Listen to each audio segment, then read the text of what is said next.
સૌને જય સ્વામિનારાયણ. આજના આ ઓનલાઈન સેમિનારમાં ગુરુકુળ પરિવારના સમગ્ર ગુજરાત રાજ્યના સૌ શિક્ષક મિત્રો, શિક્ષણની જવાબદારી સંભાળતા પૂજ્ય સંતો, સૌ મહાનુભાવો, આપ સૌનું હું હૃદયપૂર્વક સ્વાગત કરું છું. ખૂબ અગત્યના વિષય પર મારે વાત કરવાની છે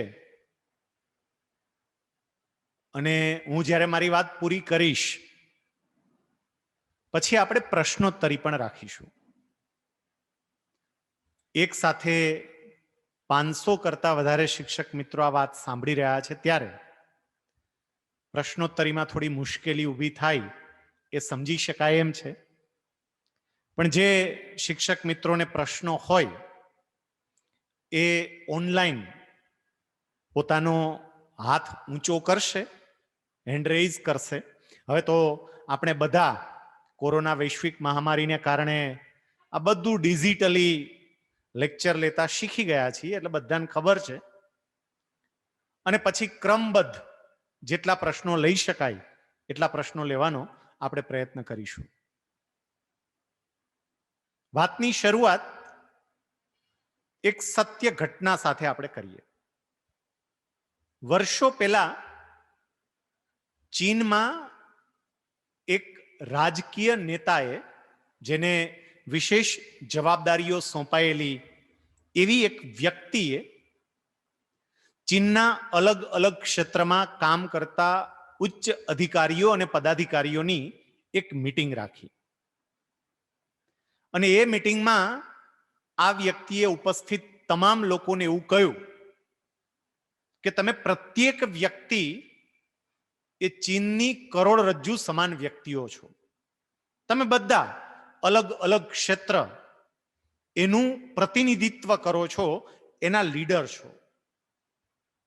પ્રત્યેક વ્યક્તિને મારે એટલી જ વિનંતી કરવી છે કે દરેકે દરેક વ્યક્તિ પોતે જે ક્ષેત્રમાં કામ કરી રહી છે એ ક્ષેત્રની અંદર જો આપણી કંઈ અધૂરપ હોય તો એના વિશે વિચાર કરે અને અધૂરપ દૂર કરવા માટેના ઉપાયો અમલમાં મૂકે.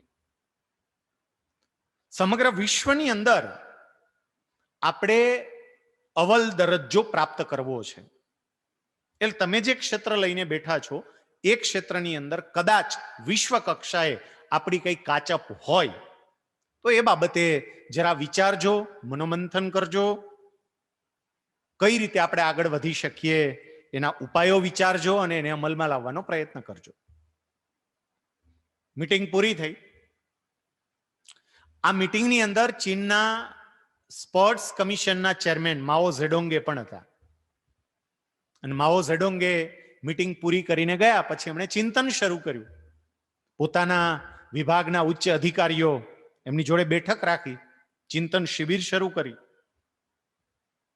અને પછી વિચાર્યું કે મારી જવાબદારી એ રમત ગમત ક્ષેત્રની જવાબદારી છે. હું સ્પોર્ટ્સ કમિશનનો ચેરમેન છું.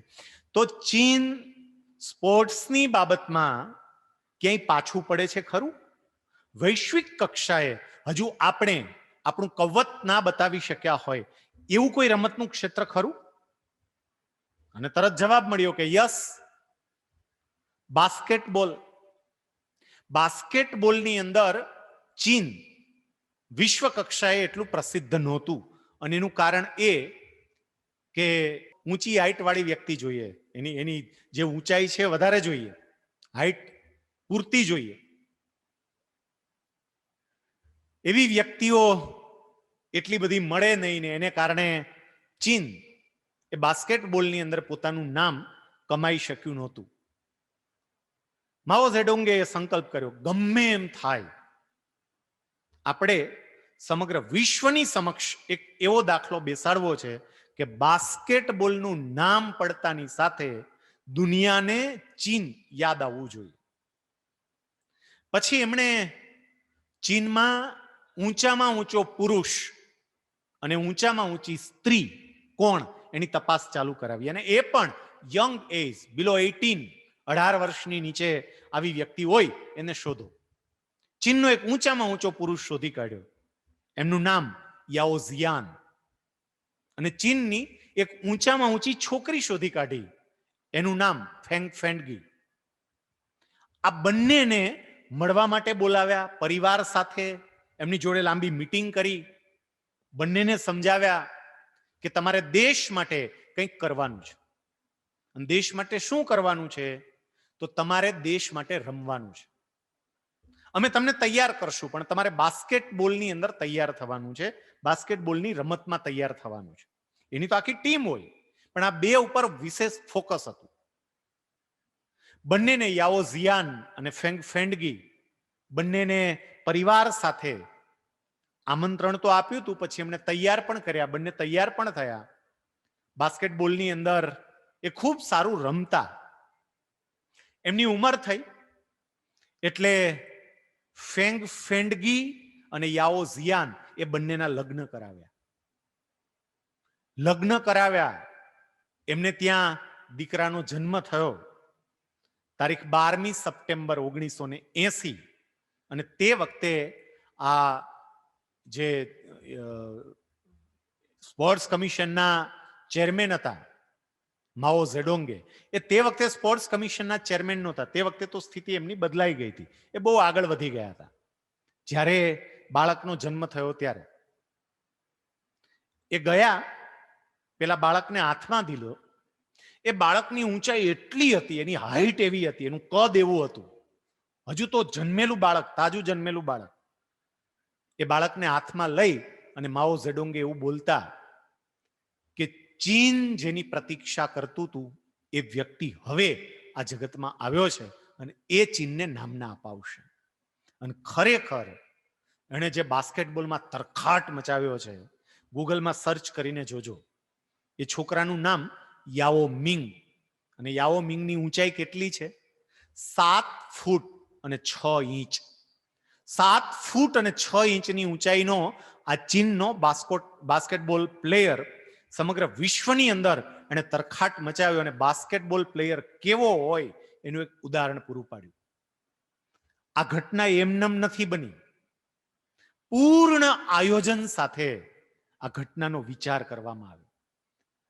યાઓ મિંગ એમનેમ જન્મી નથી ગયો, એને જન્માવવા માટેનું આયોજન કરવામાં આવ્યું. પરિણામ બહુ જ લાંબા ગાળે મળે, પણ કેટલીક બાબતો એવી હોય કે એ બાબતોનું યોગ્ય આયોજન, યોગ્ય અમલીકરણ બહુ જ લાંબા ગાળે દેશને નામના અપાવે. નવી શિક્ષણ નીતિ એ પણ કંઈક એ જ પ્રકારનું આયોજન છે, જે ટૂંકા ગાળાનું આયોજન નથી, લાંબા ગાળાનું આયોજન છે. અને લાંબા ગાળે આ દેશને અદ્ભુત ફાયદો કરાવે એ પ્રકારની નવી શિક્ષણ નીતિ 2020 અમલમાં આવી રહી છે. પહેલા તો મારે આપ સૌ શિક્ષક મિત્રોની સમક્ષ નવી શિક્ષણ નીતિ એમાં શું બદલાવ આવશે એની વાતો મૂકવી છે. પછી શિક્ષક તરીકે આપણી હવે શું જવાબદારી આવશે એ વાત મૂકવી છે. અને પછી તમારા પ્રશ્નો. આપણે 3 ભાગની અંદર આ આખી જે વાત છે, આપણું આખું જે વ્યાખ્યાન છે એને વહેંચીશું. તો સૌથી પહેલું જે નવી શિક્ષણ નીતિ જેનો હવે અમલ થશે એ શું છે? આપનામાંથી ઘણા બધા મિત્રોએ એ વાંચ્યું હશે, એને સમજવા માટેનો પ્રયત્ન પણ કર્યો હશે. હું થોડી વધારે સરળતાથી આ વાત આપની સમક્ષ મૂકું. એમાં જે કેટલાક મહત્વના ફેરફારો સરકારે કર્યા છે એ ફેરફારો તમારા ધ્યાન પર લાવો. ભારતની અંદર સૌથી પહેલી શિક્ષણ નીતિ 1968માં આવી, પછી એમાં થોડો બદલાવ કરી 1986માં બીજી શિક્ષણ નીતિ લાવ્યા. અને અત્યારે 2020માં 34 વર્ષ પછી આ ત્રીજી શિક્ષણ નીતિ આવી રહી છે. આપ સૌ શિક્ષક મિત્રો છો અને મારી એ વાત સાથે તમે સહમત થશો કે કોઈ પણ દેશ એને તમારે ક્યાં લઈ જવો છે એનો સંપૂર્ણ આધાર એની એજ્યુકેશન સિસ્ટમ પર છે. એની એજ્યુકેશન સિસ્ટમ, એની આખી શિક્ષણ પદ્ધતિ કેવી છે એને આધારે એ દેશની વિકાસની દિશા નક્કી થતી હોય છે. અને એટલે આપણી આ એજ્યુકેશન પોલિસીની અંદર જે આપણું પ્રાચીન ભારત હતું, જે ભારતની સમગ્ર વિશ્વમાં એક આગવી ઓળખ હતી, એ જ ઓળખ ફરીથી કેમ પ્રસ્થાપિત થાય, ભારત કેમ વિશ્વગુરુ બને, એના સિદ્ધાંતો પણ તમને આ નવી શિક્ષણ નીતિની અંદર જોવા અને જાણવા મળે. મહત્વના 4 બદલાવ, ઘણા બધા બદલાવ છે, પણ મહત્વના 4 બદલાવ આ નવી શિક્ષણ નીતિમાં આવ્યા છે. સૌથી પહેલો બદલાવ change in pattern.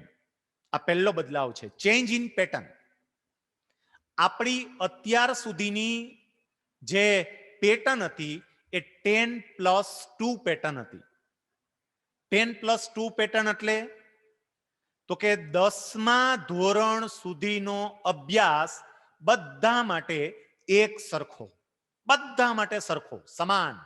Stream change થાય પણ ક્યારે? આફ્ટર 10th, 10મા પછી. 10મા સુધી કોઈ પ્રકારનો ફેરફાર નહીં. મને ગણિત ગમતું નથી પણ મારે 10મા સુધી ભણવાનું જ. એ તાર ગોખવું હોય તો ગોખ, જેમ કરવું એમ કર. આ 2 પ્રમેય તૈયાર કરી નાખજે, 3 દાખલા કરજે, પણ ભણવાનું. મને વિજ્ઞાન ગમતું નથી, ભણવાનું જ. મને સંસ્કૃત ગમતું, ભણવાનું જ. જે અમુક વિષયો નક્કી કર્યા હતા 10મા ધોરણ સુધી બધા માટે સમાન, એક જ સરખું, કોઈ ફેરફાર નહીં. અને જ્યારે એ 10મું પૂરું કરે પછી એને જે કંઈ પણ ફેરફાર કરવો હોય, એને સાયન્સ સ્ટ્રીમમાં જવું હોય, કોમર્સ સ્ટ્રીમમાં જવું હોય, આર્ટ્સ સ્ટ્રીમમાં જવું હોય, જઈ શકે. એટલે 10+2 એ આપણી પેટર્ન હતી, પણ એની જગ્યાએ હવે નવી પેટર્ન કઈ આવી? 5+3+3+4. કેટલું સરસ વેચી દીધું, ટુકડા કરી દીધા. 10 વર્ષ સુધી એકની એક ઘરેડ, એમ નહીં. 5+3+3+4. કેવી રીતે? પહેલા 5 વર્ષ એટલે નર્સરી, એલકેજી, એચકેજી, ધોરણ 1 અને ધોરણ 2. આ જે 5 વર્ષો છે એ 5 વર્ષને નામ આપવામાં આવ્યું છે ફાઉન્ડેશન સ્ટેજ. અને ખરા અર્થમાં આ ફાઉન્ડેશન સ્ટેજ છે, પાયો, ફાઉન્ડેશન. જો પાયો જ કાચો હોય તો ગમે એટલી ઊંચી ઇમારત કર્યા પછી પૂરી શક્યતા છે કે ઇમારત નીચી પડે, હેઠે પડે. સેજ ઝટકો લાગે અને તરત નીચે આવે. કેમ? પાયો જ કાચો છે. કદાચ આપણી વર્તમાન શિક્ષણ પદ્ધતિની અંદર પાયો કાચો રહેતો હોય એવું ક્યાંક અનુભવાય. અને એ સમાજની અંદર બનતી વિવિધ પ્રકારની ઘટનાઓને આધારે આપણને ખબર પડે કે કંઈક ખૂટી રહ્યું છે. પાયો કંઈક કાચો છે, જેવો મજબૂત જોઈએ એવો મજબૂત નથી. તમે વિચાર તો કરો કે બાળકોને તૈયાર કરવા માટે આપણે શું કરીએ છીએ. હજી તો સાવ નાનું બાળક હોય, બિચારું 2 વર્ષનું, 2.5 વર્ષનું, અને એ બાળકને એટલું દોડાવે, જાત જાતના ક્લાસમાં મોકલે, ડાન્સિંગ ક્લાસ ને મ્યુઝિક ક્લાસ ને. આમ એ બાળકને એક્સપર્ટ જ કરી દેવું છે. માતા પિતાની એટલી બધી અપેક્ષાઓ. કોઈએ બહુ સરસ વાત કરી છે કે માતા પિતાના અભરખાઓ બાળકોનું શૈશવ ભરખી જાય છે. સાવ શૈશવ ભરખાઈ ગયું છે બાળકોનું. બિચારાને શૈશવ કાળ જેવું છે જ નહીં. હું, તમે, આપણે બધા નાના હતા, કેવી સરસ મજાની રમતો રમતા, કેટલું મસ્ત જીવન જીવતા. પણ વર્તમાન સમયે બાળકો પાસેથી એ છીનવાઈ ગયું.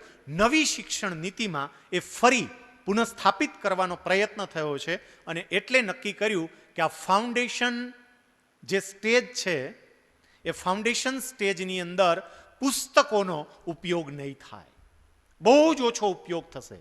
There is no book. પુસ્તકોનો ઉપયોગ કરવાનો જ નહીં. બાળક હસતા હસતા શીખે, રમતા રમતા શીખે, મજા કરતા કરતા શીખે. એને મજા કરાવવાની, રમાડવાનું, એ ખૂબ આનંદમાં રહે, એને શાળાએ આવવું ગમે, શાળાનું વાતાવરણ ગમે, એ પ્રકારે તૈયાર થાય. આ નવી શિક્ષણ નીતિના ફાઉન્ડેશન કોર્સની અંદર, એના ફાઉન્ડેશન સ્ટેજની અંદર મૂક્યું. અને એ માટેનો આખો કરિક્યુલમ છે એ એનસીઈઆરટી તૈયાર કરશે. કેવી રીતે આ 5 વર્ષ દરમિયાન બાળકોને આપણે શું શું આપશું, એનો આખો જે સિલેબસ તૈયાર થશે, એનું જે કરિક્યુલમ તૈયાર થશે, એ એનસીઈઆરટી તૈયાર કરશે અને પછી દરેક રાજ્ય પોતાની સ્થાનિક ભાષાની અંદર એનું ભાષાંતર કરશે, એમાં સ્થાનિક બાબતો ઉમેરશે. સ્થાનિક બાબતો ઉમેરશે એટલે કેવી રીતે? બંગાળના છોકરાઓને તમારે કંઈ સમજાવવું હોય તો એને રસગુલ્લાની વાત કરાય, એના અભ્યાસક્રમમાં રસગુલ્લા મુકાય એટલે એ રસગુલ્લા થકી બધું સમજી જાય. પણ આ જ વાત જો તમારે ગુજરાતના છોકરાને સમજાવવી હોય તો એને ગાંઠિયા જલેબી મુકાય, એના દ્વારા સમજી શકે, એને વધારે સરળતાથી એના અંદર એ વાત ઉતરે. અને આ પ્રકારની બધી જ બાબતો આવશે. સિલેબસનું જે હાર્દ હશે એ સરખું હશે, પણ એનું પ્રેઝન્ટેશન જે તે પ્રદેશ અનુસાર હશે અને એ જ પ્રમાણે થાય તો જ એ બાળકોનો પાયો પાક્કો થાય. અત્યાર સુધી આપણે શું કરતા હતા? બાળકને આમ ઝડપથી તૈયાર કરવાનો પ્રયત્ન કરતા હતા. એકદમ ઝડપથી બાળક તૈયાર થાય, એને બધું આવડી જાય. હું ઘણી વખત આ વાત જરા અલગ રીતે સમજાવું છું. કેરી હોય ને એ બે રીતે પાકે. જરા સમજો શિક્ષક મિત્રો, કેરી બે રીતે પાકે. એક કુદરતી રીતે, બીજું કાર્બાઇડથી. એને તમે કુદરતી રીતે પકવવી હોય કેરીને તો સરસ રીતે કોથળાની અંદર તમે મૂકી દો, માથે થોડું પરાળ નાખો, થોડા દિવસ રાહ જુઓ અને પછી સરસ રીતે કેરી પાકી જાય. પણ જો કાર્બાઇડથી કેરી પકવો તો આજે કાર્બાઇડ નાખ્યું હોય ને 3 દિવસમાં તો કેરી તૈયાર. આ બંને કેરી વચ્ચેનો તફાવત જોજો. કાર્બાઇડથી પકાવેલી કેરી દેખાવમાં બહુ જ સારી હોય, એકદમ એવી સરસ પીળી પીળી પીળી પીળી લાગે, એકદમ આમ ચમક મારતી હોય. પણ તમે ટેસ્ટ કરો ને તો ટેસ્ટમાં ફીકી હોય. અને એની સરખામણીમાં કુદરતી રીતે પાકેલી કેરી એ કદાચ દેખાવમાં એટલી સારી નહીં હોય, એમાં 2-4 કાળા ડાઘ પણ પડી ગયા હશે, અમુક જગ્યાએ પીળાશ હશે, અમુક જગ્યાએ હજી લીલાશ પણ હશે. પણ તમે ખાઓ ત્યારે એવી મજા આવે, એનો એવો ટેસ્ટ આવે. આપણે અત્યાર સુધી કદાચ બાળકોને કાર્બાઇડથી પકાવવાનો પ્રયત્ન કરતા હતા. નવી શિક્ષણ નીતિ એમ કે છે કે કાર્બાઇડને બાજુએ રાખીએ, કુદરતી રીતે આ કેરીને પકાવવી છે. એની શરૂઆત કુદરતી રીતે પકાવવાથી થાય. એટલે એ હસતા હસતા અને રમતા રમતા ભણે. એનું પહેલું સ્ટેજ આ પૂરું કરે, 5 વર્ષનું નર્સરીથી શરૂ કરી ધોરણ 2 સુધીનું. પછી બીજું સ્ટેજ આવે 5+3. હવે 3 વર્ષ એમાં આવશે.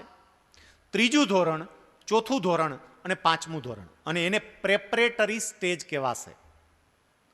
આ પ્રેપરેટરી સ્ટેજમાં શું કરવાનું? તો કે બાળકોએ બહુ રમી લીધું, મજા કરી લીધી, હવે તો એની 8 વર્ષની ઉંમર થઈ ગઈ, હવે ભણવાની શરૂઆત કરાય. અત્યાર સુધી નહોતા ભણતા એમ નહીં, આ 5 વર્ષ ભણતા જ હતા, પણ મેં તમને કહ્યું એમ હસતા હસતા, રમતા રમતા, કોઈ પણ જાતના દબાણ વગર મોજ મસ્તીથી ભણતા હતા. હવે મહત્વના વિષયોનું પાયાનું જ્ઞાન પ્રાપ્ત કરશે પ્રેપરેટરી સ્ટેજમાં. એટલે 3જા ધોરણથી 5મા ધોરણ સુધીનો સિલેબસ એવો હશે કે એમાં મહત્વના વિષયો, એનું પાયાનું જ્ઞાન આ વિદ્યાર્થીઓને પ્રાપ્ત થશે. જેમ કે ગણિતનું જ્ઞાન, વિજ્ઞાનનું જ્ઞાન, સામાજિક વિજ્ઞાનનું જ્ઞાન, અર્થશાસ્ત્રનું જ્ઞાન, જીવન જીવવા માટે જે જરૂરી છે એવું તમામે તમામ પ્રકારના વિષયો, એનું બધું જ પાયાનું જ્ઞાન, પ્રાથમિક જ્ઞાન એ વિદ્યાર્થીઓને પ્રાપ્ત થાય એવો આ બીજા સ્ટેજની અંદર, એટલે કે પ્રેપરેટરી સ્ટેજની અંદર વિચાર કરવામાં આવશે અને એ પ્રમાણે એમને વિષયો આપવામાં આવશે. હવે અહીંયા જુઓ, બધું સરખું જ ચાલે છે, હજી કોઈ ચેન્જ નથી થતો, કોઈ બદલાવ નથી આવતો, સરખી રીતે જ ચાલે છે, પ્રોપરલી જ ચાલે છે. પછી ત્રીજું સ્ટેજ આવશે. એ ત્રીજા સ્ટેજનું નામ છે મિડલ સ્ટેજ. 5+3+3, એમાં પણ 3 ધોરણ છે. અને મિડલ સ્ટેજની અંદર 6ઠ્ઠા ધોરણથી શરૂઆત થાય, 6, 7 અને 8, 3 ધોરણ એમાં રહેશે. અહીંથી બહુ જ મોટો ટર્ન આ નવી શિક્ષણ નીતિની અંદર આવે છે. આપણે કોઈએ કલ્પના નથી કરી એવો ટર્ન એ અહીંથી માર્યો છે મિડલ સ્ટેજથી. મિડલ સ્ટેજમાં સ્ટુડન્ટની સ્કિલ પર ભાર મૂકવામાં આવશે. એની સ્કિલ, એની ક્ષમતા, એના પર ભાર મુકાશે.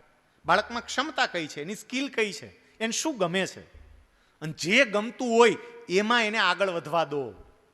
કદાચ તમે આજે છાપામાં વાંચ્યું હોય તો આર્મીની અંદર છેલ્લી 4 પેઢીથી સેવા આપનાર એક આર્મીના અધિકારી, એનો દીકરો, એણે આર્મીની ઓફિસર્સ લેવલની જે પરીક્ષા આવે કમ્બાઇન્ડ ડિફેન્સ સર્વિસ, એ પાસ કરી જે મિલિટરી એકેડેમી હોય એની અંદર એડમિશન લીધું.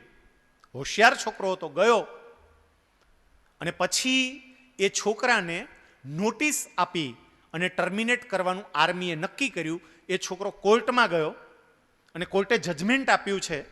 પેલા આર્મી અધિકારી, એની એ પ્રકારની રજૂઆત હતી કે 4 પેઢીથી અમે આર્મીમાં છીએ, 4 પેઢીથી, અમારી 4થી પેઢી છે, અમે દેશની સેવા કરીએ છીએ, અમારા લોહીની અંદર દેશની સેવા છે અને એટલે આને પણ ત્યાં રાખવો છે. એને પરીક્ષા પાસ કરી છે, એ કોઈક બાબતમાં કાચો પડતો હશે તો એને તૈયાર કરીએ, પણ રાખવો છે ત્યાં. કોર્ટે શું જવાબ આપ્યો છે વાંચજો આજના છાપામાં, અને કદાચ સમાચારમાં પણ ક્યાંક 1-2 દિવસમાં આવશે.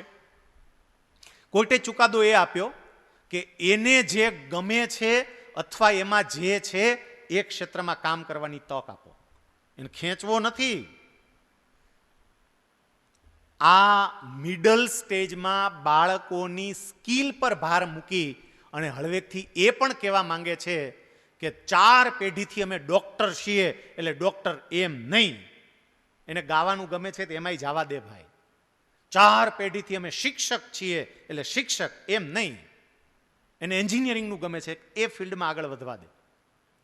એની સ્કિલ એ ચેક કરવામાં આવશે અને એની જે સ્કિલ હોય એને જે પ્રમાણે આગળ વધવું હોય એ પ્રમાણેના ક્ષેત્રમાં આગળ વધવાની તક પૂરી પાડવામાં આવશે. એક બહુ સરસ મજાની વાર્તા હું ઘણી વખત કહેતો હોઉં છું, બહુ ઝડપથી એ વાર્તા આપને કહું. એક ગામ હતું અને એ ગામની અંદર વર્ષોથી એવી પરંપરા કે ગામમાં કોઈ પણ વ્યક્તિ નવી રહેવા માટે આવે એટલે ગામના બધા લોકો એને મળવા માટે જાય, એની સાથે પરિચય કેળવે, કંઈક નાની મોટી એને ભેટ આપે. એ ગામમાં 2 ભાઈઓ રહેવા માટે આવ્યા. ગામના તમામ લોકો કંઈક ને કંઈક ભેટ લઈ આ બંને ભાઈઓને મળવા માટે જતા હતા. એ ગામમાં રહેતા એક કુંભાર આ બંને ભાઈઓને મળવા માટે ગયા અને ભેટમાં આપવા માટે 2 ઢીંગલી લઈ ગયા. બંને ભાઈઓને એક ઢીંગલી આપીને પછી એવું કહ્યું કે આ કાચી માટીમાંથી બનાવી છે, હજી એને પકવી નથી, પકાવવાની બાકી છે, પણ તમે એને નિંભાણામાં નાખજો, આગમાં તપાવજો, તપીને મસ્ત તૈયાર થશે. પછી આવતા રહ્યા. ગામમાં એક સુથાર રહેતા હતા, એ ગયા, એ લાકડાની ઢીંગલી લઈ ગયા, બંને ભાઈઓને આપીને પછી એને એવું કહ્યું કે આ કાચી છે પણ પકાવવાની જવાબદારી તમારી, તમે પકાવજો અને એને પાણીમાં પલાળજો. લાકડું પાણીમાં પલળે ને સરસ રીતે પાકશે, મજબૂત થશે. એ પાછા આવી ગયા. એક ભાઈ એમણે પેલી કાચી માટીની ઢીંગલી એને આગમાં નાખી અને લાકડાની ઢીંગલી એને પાણીમાં નાખીને પરિણામ એ આવ્યું કે બંને ઢીંગલીઓ મસ્ત મજબૂત થઈ, એક આગમાં તપીને અને બીજી પાણીમાં પલળીને. પણ જે બીજો ભાઈ હતો એમણે અવળું કર્યું. એમણે પેલી કાચી માટીની ઢીંગલી લઈ પાણીમાં નાખી અને લાકડાની ઢીંગલી લઈ આગમાં નાખી. એક ઓગળી ગઈ અને બીજી બળી ગઈ. લગભગ આવું થાય છે. ઢીંગલી હોય માટીની અને ઉપાડીને નાખે પાણીમાં તો એ ઓગળી જાય. ઢીંગલી હોય લાકડાની, ઉપાડીને નાખે આગમાં તો એ બળી જાય. પણ માટીની ઢીંગલી આગમાં જાય અને લાકડાની ઢીંગલી એ પાણીમાં જાય, એવું આ મિડલ સ્ટેજમાં વિચાર કરવામાં આવશે કે એની ક્ષમતાઓ કઈ છે, એને શું ગમે છે. સાહેબ, તમે કલ્પના નહીં કરી હોય, આપણી નવી શિક્ષણ નીતિની અંદર એ પ્રકારની વ્યવસ્થા કરી છે કે છોકરાને જો ડિજિટલ ટેકનોલોજીમાં રસ પડતો હોય તો એ હવે 6ઠ્ઠા ધોરણથી કમ્પ્યુટર કોડિંગ શીખી શકશે. કમ્પ્યુટર કોડિંગ આવશે 6ઠ્ઠા ધોરણથી. એ ગેમ બનાવશે, એપ્લિકેશન્સ બનાવશે, બધું તૈયાર કરશે, વેચશે માર્કેટમાં, પોતે ને પોતે કમાશે. અને અમુકનું આ બરોબરનું ચાલતું હશે ને તો બાપા કરતાંય વધારે કમાશે અને એના શિક્ષક કરતાંય વધારે કમાશે. અને અમુક તો એવાય હશે કે આખી સ્કૂલનો પગાર ભેગો કરો એના કરતાં વધારે લઈ જશે, કારણ કે આ ચાલતું હશે, શીખતો હશે, તૈયાર કરતો જતો હશે, માર્કેટમાં મૂકતો જતો હશે. આ મિડલ સ્ટેજની અંદર એને જે ગમે છે એ ક્ષેત્રમાં. હવે તમે અહીંયા સમજજો, આનો મતલબ એમ નથી કે બાકીનું બધું પૂરું થઈ જશે. જે કોમન વિષય છે એ કોમન વિષયનો તો એ અભ્યાસ કરશે જ, કોમન વિષય તો ભણશે જ, પણ એની સાથે સાથે એને જેમાં રસ પડે છે એવા વિષયની અંદર એ ઊંડો ઉતરશે. અને આ જ ઉંમરથી ઊંડો ઉતરશે, કારણ કે આ જ સાચી ઉંમર છે. લગભગ એ 6ઠ્ઠા ધોરણમાં આવે ત્યાં સુધીમાં 12 વર્ષની ઉંમરનો થઈ ગયો હોય અને 12 વર્ષની ઉંમર એ પોતાના રસના વિષયમાં હવે ખૂંપવાની ઉંમર છે. નવી શિક્ષણ નીતિમાં ઇન્ટર્નશીપ પણ મૂકી છે આ મિડલ સ્ટેજમાં. ઇન્ટર્નશીપ આપણે સાંભળીએ છીએ કે કોઈ મેડિકલ કોલેજમાં સ્ટડી કરતો હોય તો ઇન્ટર્નશીપમાં પછી શું કરે કે મેડિકલ ક્લિનિક જે ચાલતું હોય એ ક્લિનિકમાં જાય, ડૉક્ટર સાથે બેસે, દર્દીઓને તપાસે, થોડી ટ્રેનિંગ લે. કોઈ ચાર્ટર્ડ એકાઉન્ટન્ટનો અભ્યાસ કરતો હોય, ઇન્ટર્નશીપમાં શું કરે, ચાર્ટર્ડ એકાઉન્ટન્ટ પાસે જાય, એની આરે બેસે, થોડાક ઓડિટ કરે, હિસાબો ચકાસે, આઈટી રિટર્નના ફોર્મ ભરે, આ બધું કામ કરે. 6ઠ્ઠું, 7મું અને 8મું ધોરણ આ મિડલ સ્ટેજની અંદર અભ્યાસ કરતા બાળકો જે આવા પોતાના મનપસંદ ક્ષેત્રો પસંદ કરે છે એમાં એને ઇન્ટર્નશીપ પણ મળશે અને 10 દિવસ માટે ત્યાં જશે, એના અભ્યાસનો પાર્ટ ગણાશે. માની લો કે એક છોકરાને એગ્રીકલ્ચરમાં, ખેતીમાં રસ પડે છે, ખેતીમાં પડે છે રસ, તો એ સારામાં સારી ખેતી કરનારી વ્યક્તિ પાસે આવા જે છોકરાઓ એગ્રીકલ્ચરમાં જેટલાને રસ પડે છે એ બધા છોકરાઓ ભેગા થશે અને ભેગા થઈ એમને ત્યાં ઇન્ટર્નશીપમાં જશે. એ શીખશે કે કેવી રીતે તમે કેમ વાવો છો, શું કરો છો, કેવી રીતે જમીન તૈયાર કરો છો, શીખશે. કોઈને પેઇન્ટિંગમાં રસ પડે છે, એ પેઇન્ટિંગ, કોઈ પેઇન્ટર હશે એની પાસે ઇન્ટર્નશીપ કરવા જશે. કોઈને ગાયનમાં રસ પડે છે, એ કોઈ ગાયક હશે એની પાસે ઇન્ટર્નશીપ કરવા માટે જશે. જેને જેને જે ક્ષેત્રમાં રસ પડે છે એ ક્ષેત્રમાં ઇન્ટર્નશીપ કરવા જશે. આપણને કદાચ મનમાં પ્રશ્ન થાય, અર આવું બધું થાય કેવી રીતે? એના માટે બહુ લાંબો વિચાર કરવો પડે, ઘણા બધાને એક સાથે ભેગા કરવા પડશે. સરકાર એના ઉપર વિચાર કરી રહી છે, તજજ્ઞો પણ એના ઉપર વિચાર કરી રહ્યા છે. પણ આ પ્રકારની નવી બાબતો આ મિડલ સ્ટેજમાં આવશે, સ્કિલ પર ભાર મુકાશે અને જેને જેમાં રસ હોય એમાં પોતાના મૂળ વિષયો ભણતા ભણતા આગળ વધશે. 5 + 3 + 3 + 4 છેલ્લું જે સ્ટેજ આવે છે +4 એટલે 9, 10, 11 અને 12 એ છેલ્લું સ્ટેજ હશે, જેને સેકન્ડરી સ્ટેજ કહેવાશે. અને સેકન્ડરી સ્ટેજમાં આવતાની સાથે જ કોઈ પણ વિદ્યાર્થી પોતાની સ્ટ્રીમ પસંદ કરી શકશે, પોતાનો પ્રવાહ પસંદ કરી શકશે. મેં હમણાં તમને કહ્યું કે આપણે 10મા પછી પ્રવાહ નક્કી કરતા હતા, વિજ્ઞાન પ્રવાહ, સામાન્ય પ્રવાહ કે વિનયન પ્રવાહ. પણ હવે આ નવી શિક્ષણ નીતિમાં 8મા પછી જ એ પ્રવાહ નક્કી કરશે, કારણ કે 6, 7 અને 8 એમાં એની સ્કિલ નક્કી થઈ ગઈ છે, એનો રસ અને રુચિનો વિષય નક્કી થયો છે. એટલે હવે એ 9માંથી સ્ટ્રીમ પસંદ કરશે. સાયન્સમાં જવું છે તો સાયન્સમાં જશે, કોમર્સમાં જવું છે તો કોમર્સમાં જશે, આર્ટ્સમાં જવું છે તો આર્ટ્સમાં જશે. જ્યાં જવું હશે ત્યાં એ 4 વર્ષ એમાં અભ્યાસ કરશે. પણ સૌથી મહત્વની અને મને ગમતી જે વાત આ નવી શિક્ષણ નીતિના સેકન્ડરી સ્ટેજમાં મૂકવામાં આવી છે એ સિલેક્શન ઓફ સબ્જેક્ટ. જે તમારે વિષયોની પસંદગી કરવાની છે ને, તમને મન ફાવે એવા વિષય, એનું ઝૂમખું લો, તમને ગમે છે એવા વિષય. માની લો કે મારો દીકરો અત્યારે 11 સાયન્સમાં છે, એને એ ગ્રુપ રાખ્યું છે, મેથ્સ એને બહુ જ ગમે છે, બહુ જ મેથ્સમાં પડ્યો જ હોય, પણ એને કેમેસ્ટ્રી નથી ગમતું. એ ફરિયાદ કરે કેમેસ્ટ્રી નથી ગમતું. પણ હું કહું કે બેટા તારે એ ગ્રુપ રાખ્યું છે તો કેમેસ્ટ્રી તો ભણવું તો પડશે જ, હવે બીજો કોઈ વિકલ્પ નથી. એને મેથ્સ ગમે છે અને ફિઝિક્સ ગમે છે, પણ કેમેસ્ટ્રી નથી ગમતું તોય એને ભણવાનું.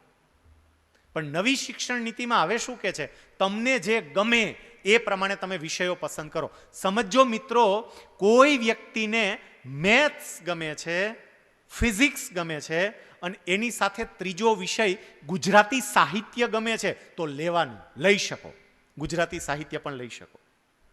કોઈ વ્યક્તિ એમ કહે કે મને મેથ્સ અને બાયોલોજીની સાથે મને અર્થશાસ્ત્રમાં મજા આવે છે, ઓકે, યુ કેન ટેક, તમે અર્થશાસ્ત્ર વિષય લઈ શકશો. ઝુમખું સરકાર નક્કી કરી દેશે, પણ તમે કોઈ પણ વિષયોનું ઝુમખું બનાવી શકશો. અત્યાર સુધી આપણે સાંભળતા કે હાર્વર્ડ યુનિવર્સિટીની અંદર અભ્યાસ કરનારો વિદ્યાર્થી મન ફાવે એ રીતે વિષયોની પસંદગી કરી શકે, ઓક્સફર્ડનો વિદ્યાર્થી મન ફાવે એ રીતે વિષયોની પસંદગી કરી શકે, ભારતનો વિદ્યાર્થી પણ નવી શિક્ષણ નીતિ પ્રમાણે હવે મન ફાવે એ રીતે વિષયોની પસંદગી કરી શકશે.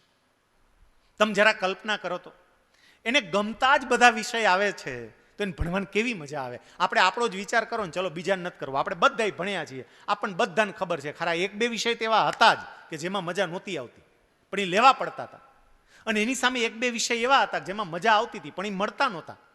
હવે તમને છૂટ, તમે લઈ શકશો.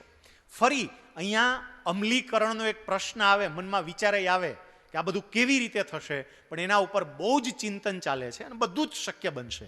એમ આ પણ શક્ય બનશે.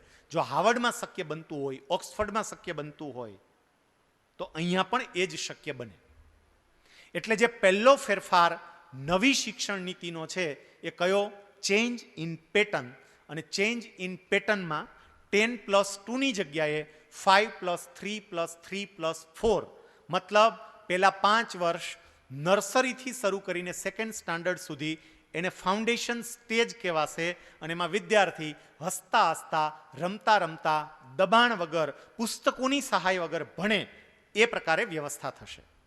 બીજું સ્ટેજ 3 વર્ષનું, ત્રીજું, ચોથું અને 5મું ધોરણ એને પ્રેપરેટરી સ્ટેજ કહેવાશે, અને એમાં વિદ્યાર્થી તમામ જરૂરી વિષયોનું પાયાનું અને પ્રાથમિક જ્ઞાન પ્રાપ્ત કરશે. ત્રીજું સ્ટેજ 3 વર્ષનું, જેમાં 6ઠું, 7મું અને 8મું ધોરણ આવશે, એને મિડલ સ્ટેજ કહેવાશે. અહીંયા વિદ્યાર્થીની સ્કિલ પર ભાર મુકાશે, વિદ્યાર્થીની સ્કિલ ડેવલપ થાય એવા પ્રયત્નો થશે. એને જે વિષય ગમે છે એ વિષયની અંદર એ આગળ વધશે. કોઈ એક વિષયમાં એને ગમતો કોઈ એક વિષય એમાં એ આગળ વધશે, બાકીના બધા વિષયો એ ભણશે. એને ઇન્ટર્નશીપ મળશે, ઇન્ટર્નશીપ પણ એ કરી શકશે. પછીનું ચોથું જે સ્ટેજ છે, જે 4 ધોરણ એમાં આવશે, 9, 10, 11 અને 12, એને સેકન્ડરી સ્ટેજ કહેવાશે. સેકન્ડરી સ્ટેજમાં એનાલિટિકલ પાવર ડેવલપ થાય એના પર ભાર મુકાશે. આ સમજો, એનો એનાલિટિકલ પાવર ડેવલપ થાય, જે આજના અપવાદરૂપ વિદ્યાર્થીઓને બાદ કરતા મોટા ભાગનામાં છે જ નહીં. એનાલિટિકલ પાવર જ નથી. એને તમે અર્થઘટન કરવાનું કહો, કાંઈ વિશ્લેષણ કરવાનું કહો, એ કરી જ નથી શકતા. ગોખેલું જ હોય છે બધું, ગોખી નાખે. તમે જેટલું ગોખાવો એટલું, 10 વાર લખવાનું કહો પછી બિચારો કરે હું ગોખી નાખે. માર્ક લઈ આવે, તમે ટેસ્ટ લો, માર્ક આવે, પણ એની સામે કોઈ સમસ્યા મૂકો, કોઈ પ્રોબ્લેમ મૂકો, કોઈ એવી બાબત મૂકો તો એ સોલ્વ ના કરી શકે. પણ નવી શિક્ષણ નીતિમાં એની વિશ્લેષણાત્મક શક્તિ વધે, એનાલિટિકલ પાવર ડેવલપ થાય, એને ગમતા વિષયો એ પસંદ કરે એવો ભાર મુકાશે. આ પહેલો ચેન્જ. જે બીજો ચેન્જ નવી શિક્ષણ નીતિમાં આવી રહ્યો છે એ છે ચેન્જ ઇન મીડિયમ. માધ્યમ જે ભણવાનું છે એમાં થોડો પરિવર્તન. તમે બધાએ જ્યારથી નવી શિક્ષણ નીતિની વાતો શરૂ થઈ ત્યારથી આ સાંભળ્યું હશે કે નવી શિક્ષણ નીતિમાં એ ભાર મૂકવામાં આવ્યો છે કે પેલા બંને સ્ટેજ, એટલે ફાઉન્ડેશન સ્ટેજ અને પ્રેપરેટરી સ્ટેજ, એ લોકલ લેંગ્વેજની અંદર વિદ્યાર્થીઓને શિક્ષણ આપવામાં આવે.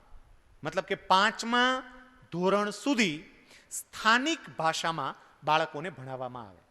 આનો સ્પષ્ટ મતલબ કહું તો આપણા માટે એ મતલબ થયો કે 5મા ધોરણ સુધી વિદ્યાર્થીઓને ગુજરાતી માધ્યમમાં ભણાવવામાં આવે. ગુજરાતી માધ્યમમાં. હવે ઘણાઈને તો ગુજરાતી માધ્યમ નામ સાંભળીને જ કંઈકનું કંઈક થવા માંડે. અને એમાંય ખાસ કરીને હું ઘણી વખત મારા વ્યાખ્યાનમાં કહું કે કોઈ પણ પુરુષને પોતાનું સંતાન અંગ્રેજી માધ્યમમાં ભણે એમાં જેટલો રસ હોય એના કરતાં કોઈ પણ સ્ત્રીને, કોઈ પણ બેનને વધારે રસ હોય. બોલો, બેનને તો ઇંગ્લિશ મીડિયમમાં જ ભણાવવું હોય.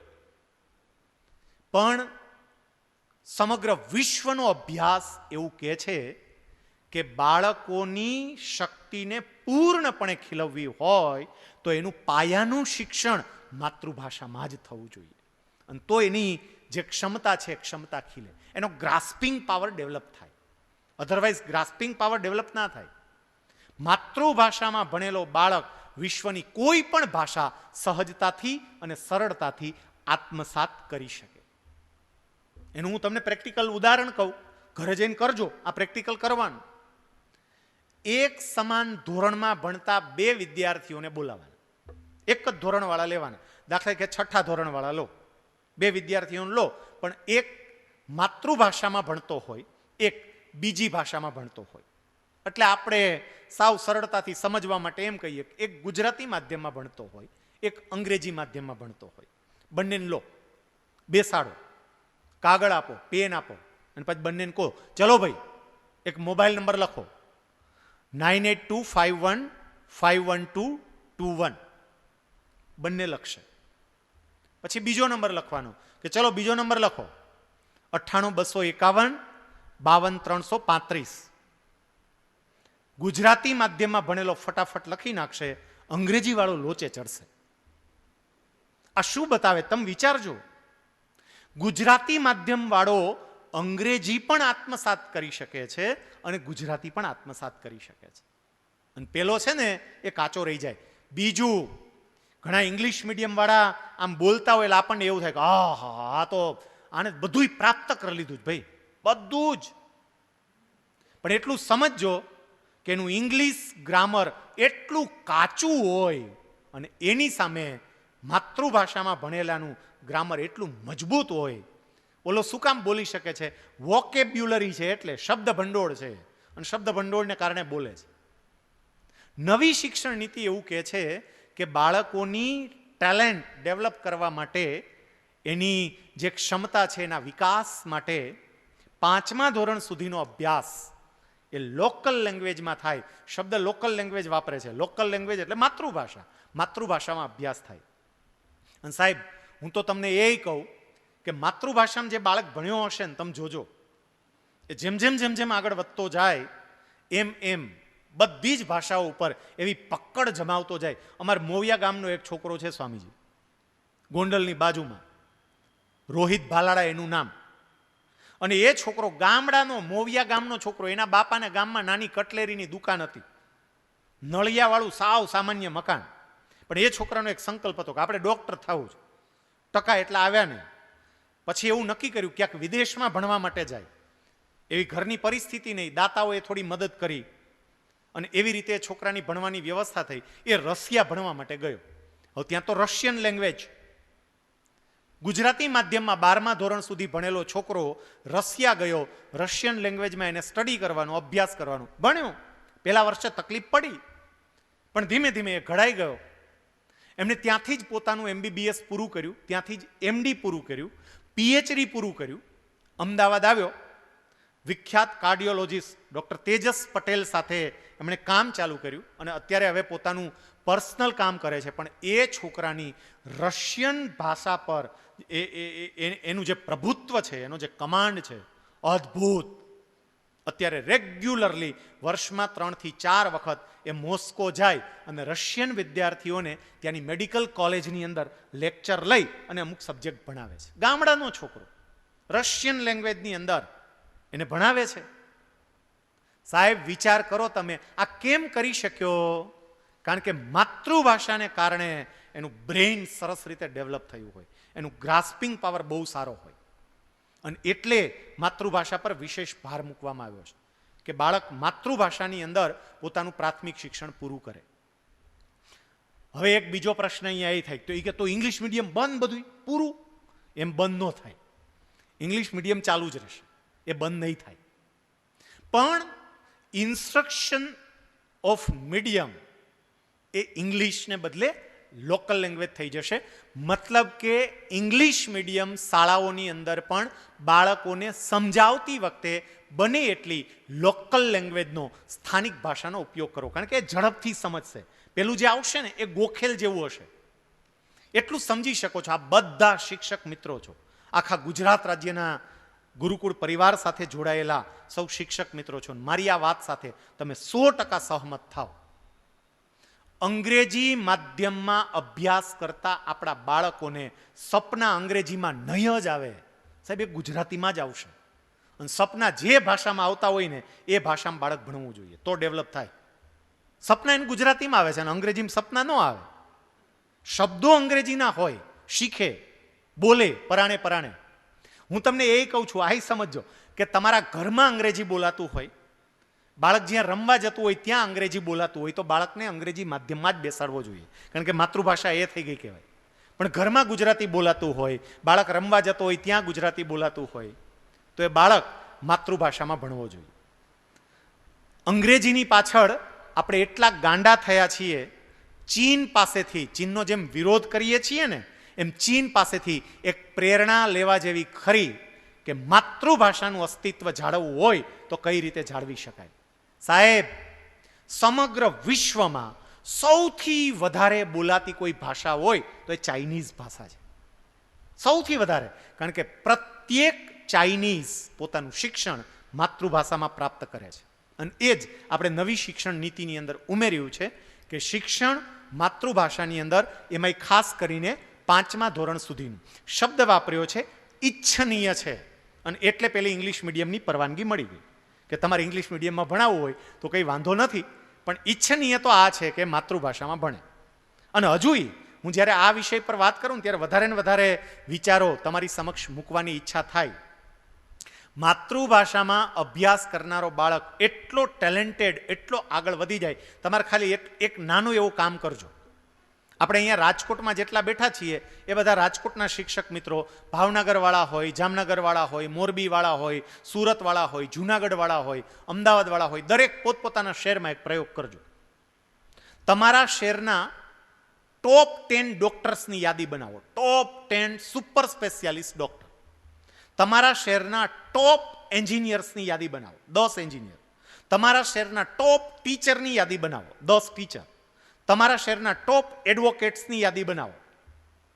અને પછી તમે જુઓ કે એ કઈ ભાષામાં ભણ્યા હતા અને પ્રાથમિક શિક્ષણ કઈ ભાષામાં હતું. તમને ખબર પડશે એ માતૃભાષામાં ભણેલા હશે.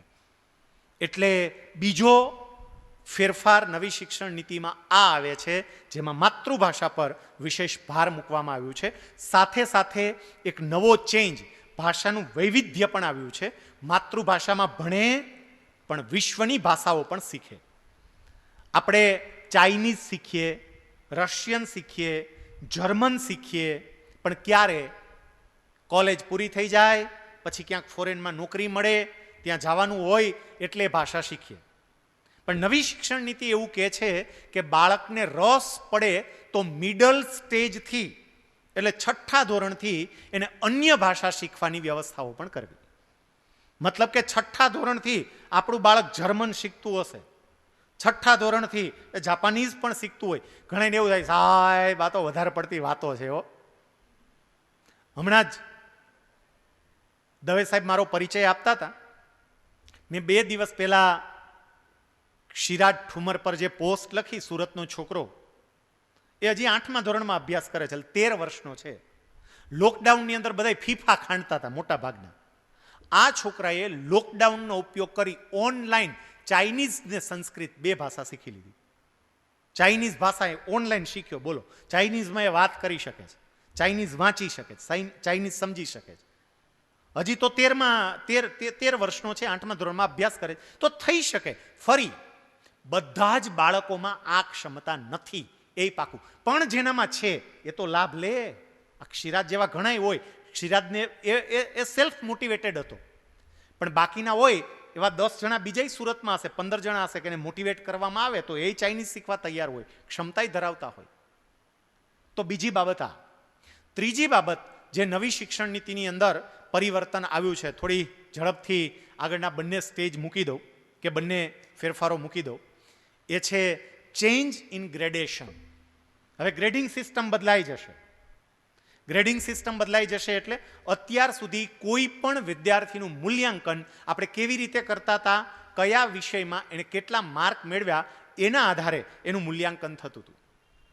જે સારા માર્ક્સ બધા વિષયોમાં પ્રાપ્ત કરે એ હોશિયાર વિદ્યાર્થી, અને જે ઓછા માર્ક પ્રાપ્ત કરે એ ઠોઠ વિદ્યાર્થી. આવો આપણો માપદંડ હતો, પણ હવે એ બદલાશે.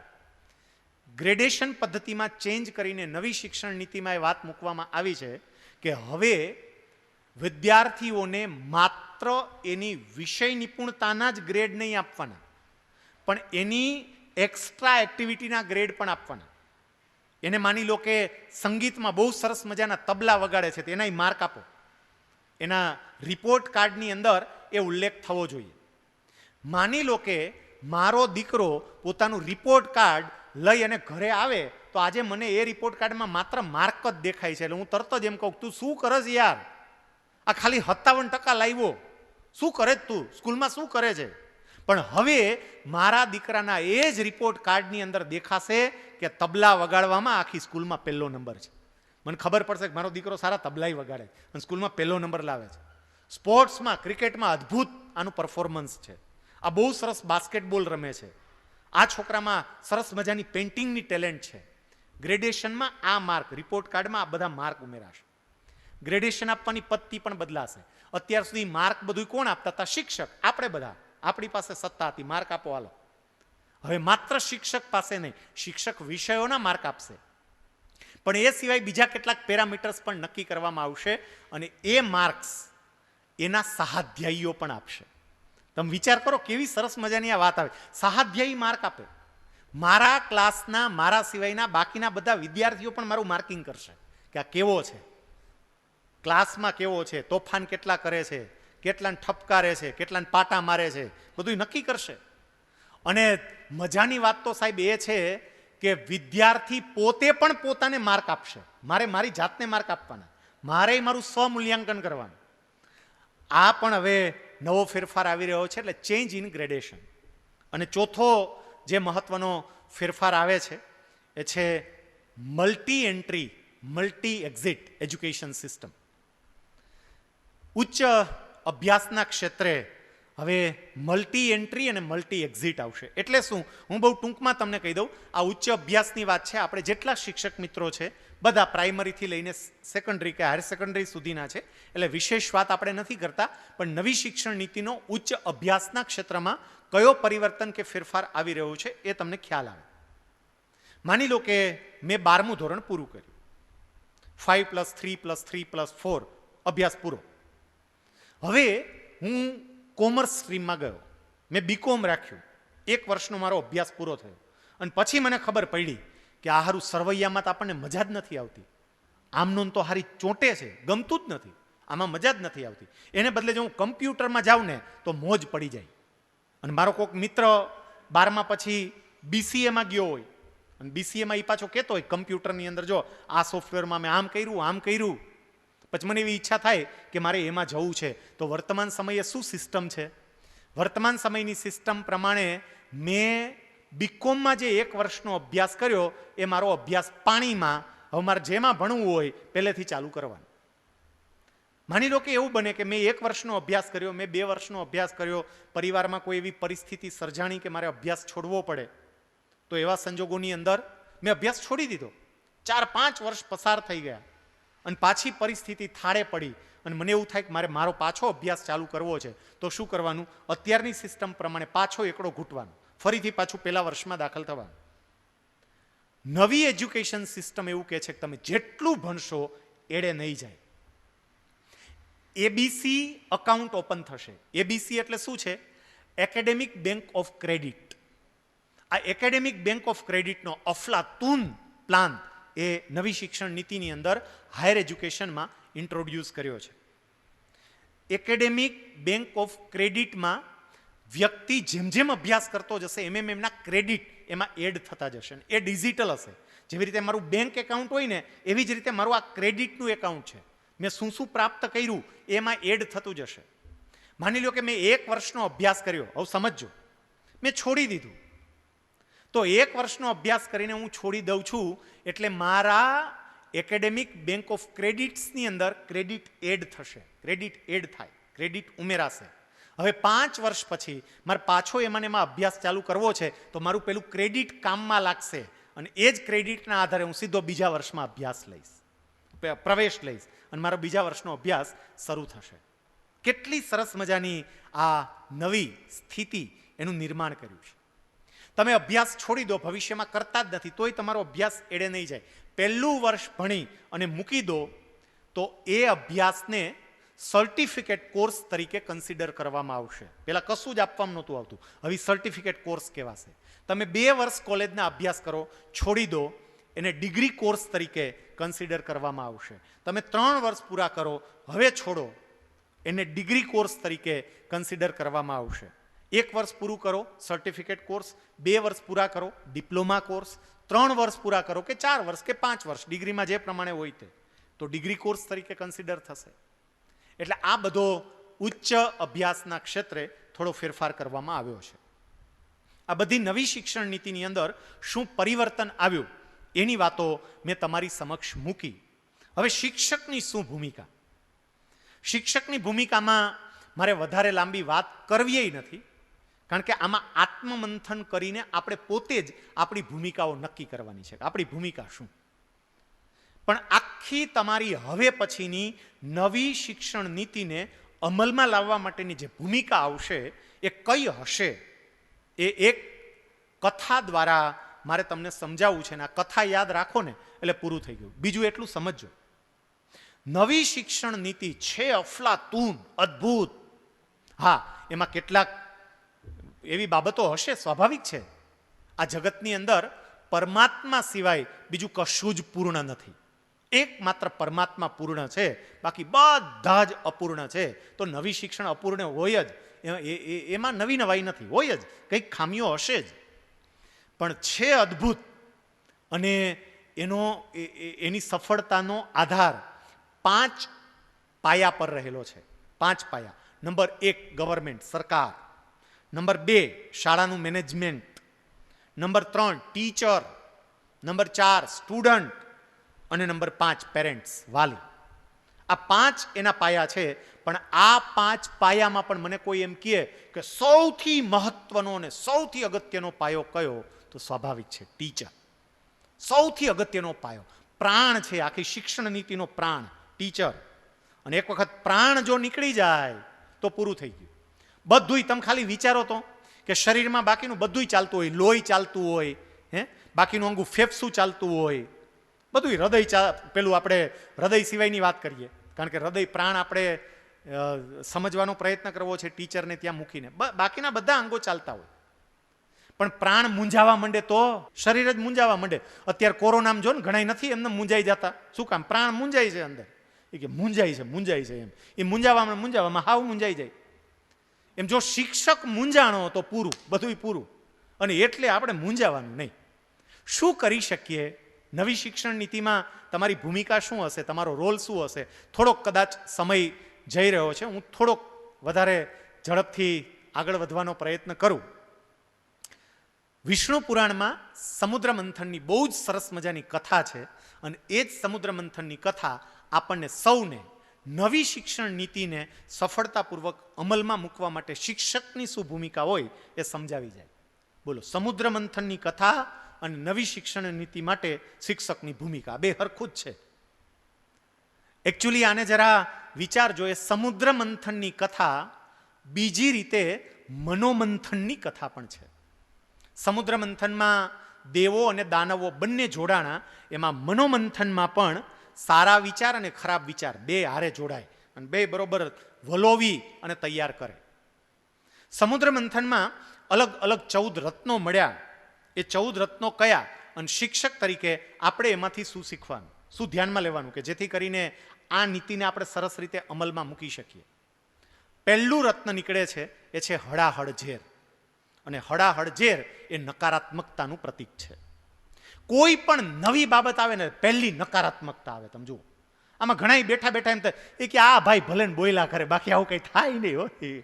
એ સરકારને જે કરવું એ કરે, આ બધું ખોટી ના, ખાલી વાતું કરવા વાળા. હું વાતું થાય ખાલી, બાકી આ કાંઈ ન થાય. એકવાર હાથમાં ચોક પકડે ને તો ખબર પડે એમ, બાકી આવી તો વાતું તો બધી મોટી મોટી એ કેટલી બધી થાય એમ.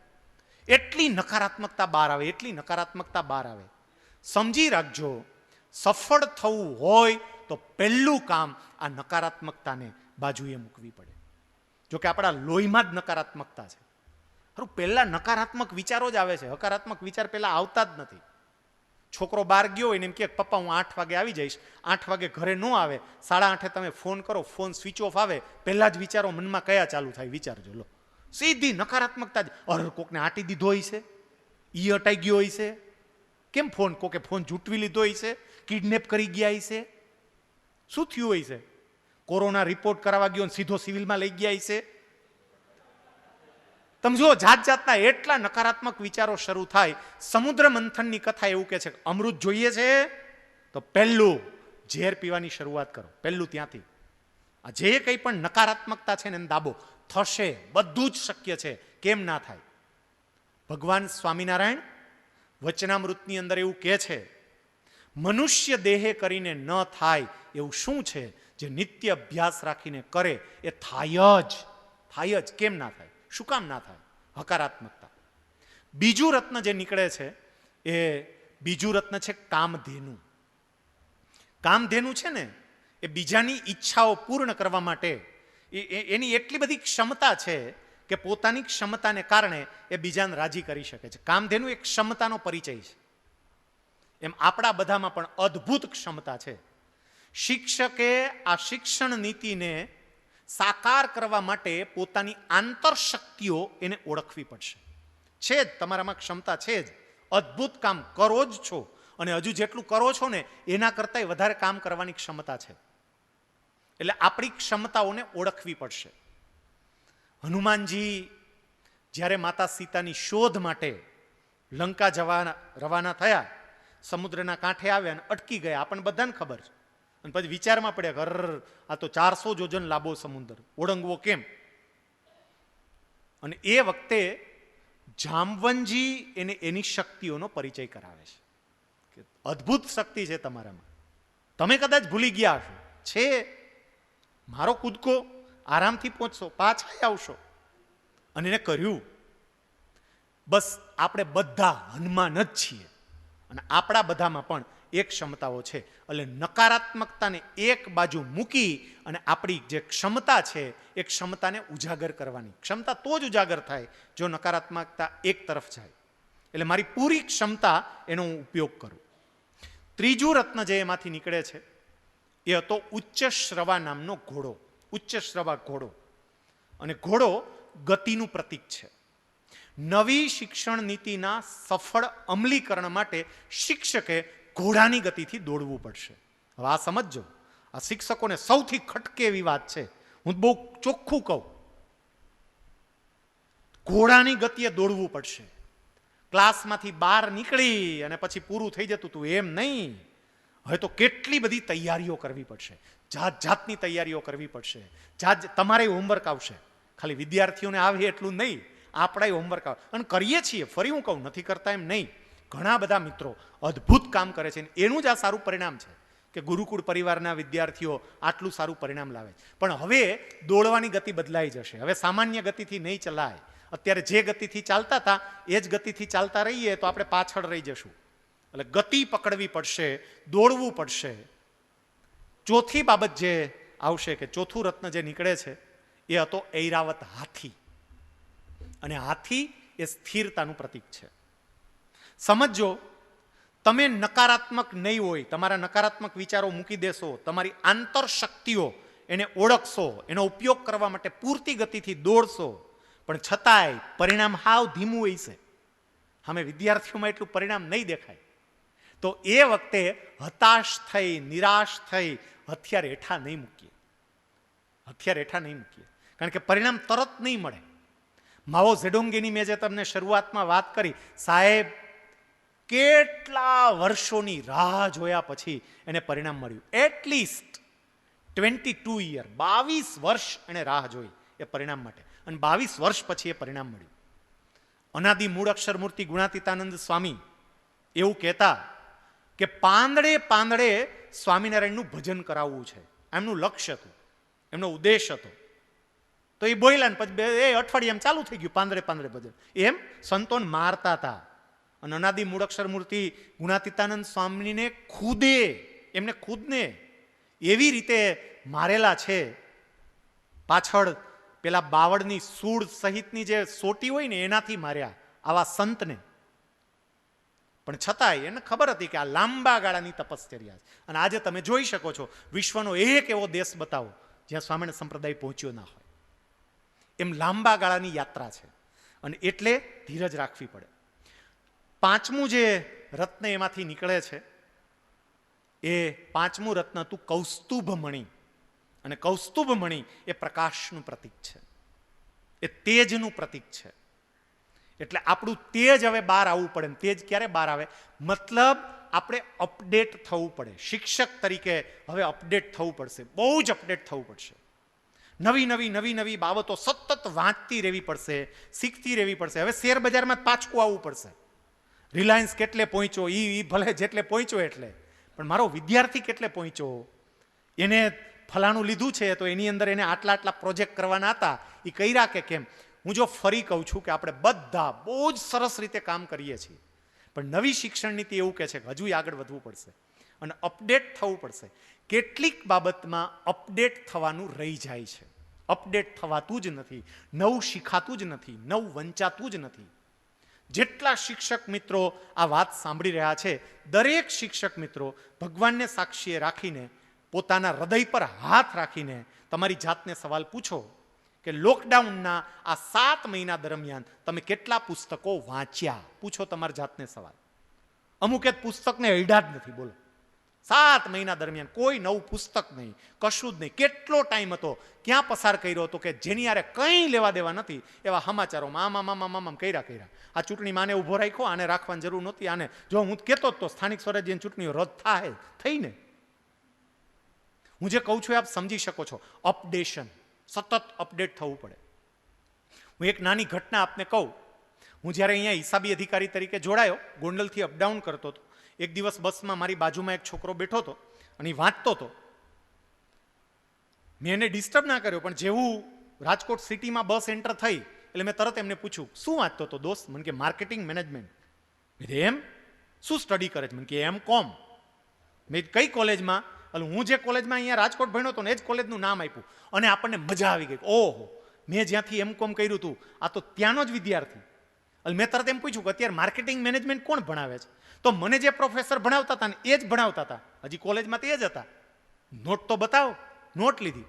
સાહેબ, પ્રસ્તાવનાથી શરૂ કરીને ઉપસંહાર સુધી 10 વર્ષ પહેલા હું જે ભણ્યો હતો ને એ જ લખેલું હતું. બોલ, એ જ બધું. તો 10 વર્ષમાં માર્કેટિંગમાં કોઈ ફેરફાર જ નથી થયો.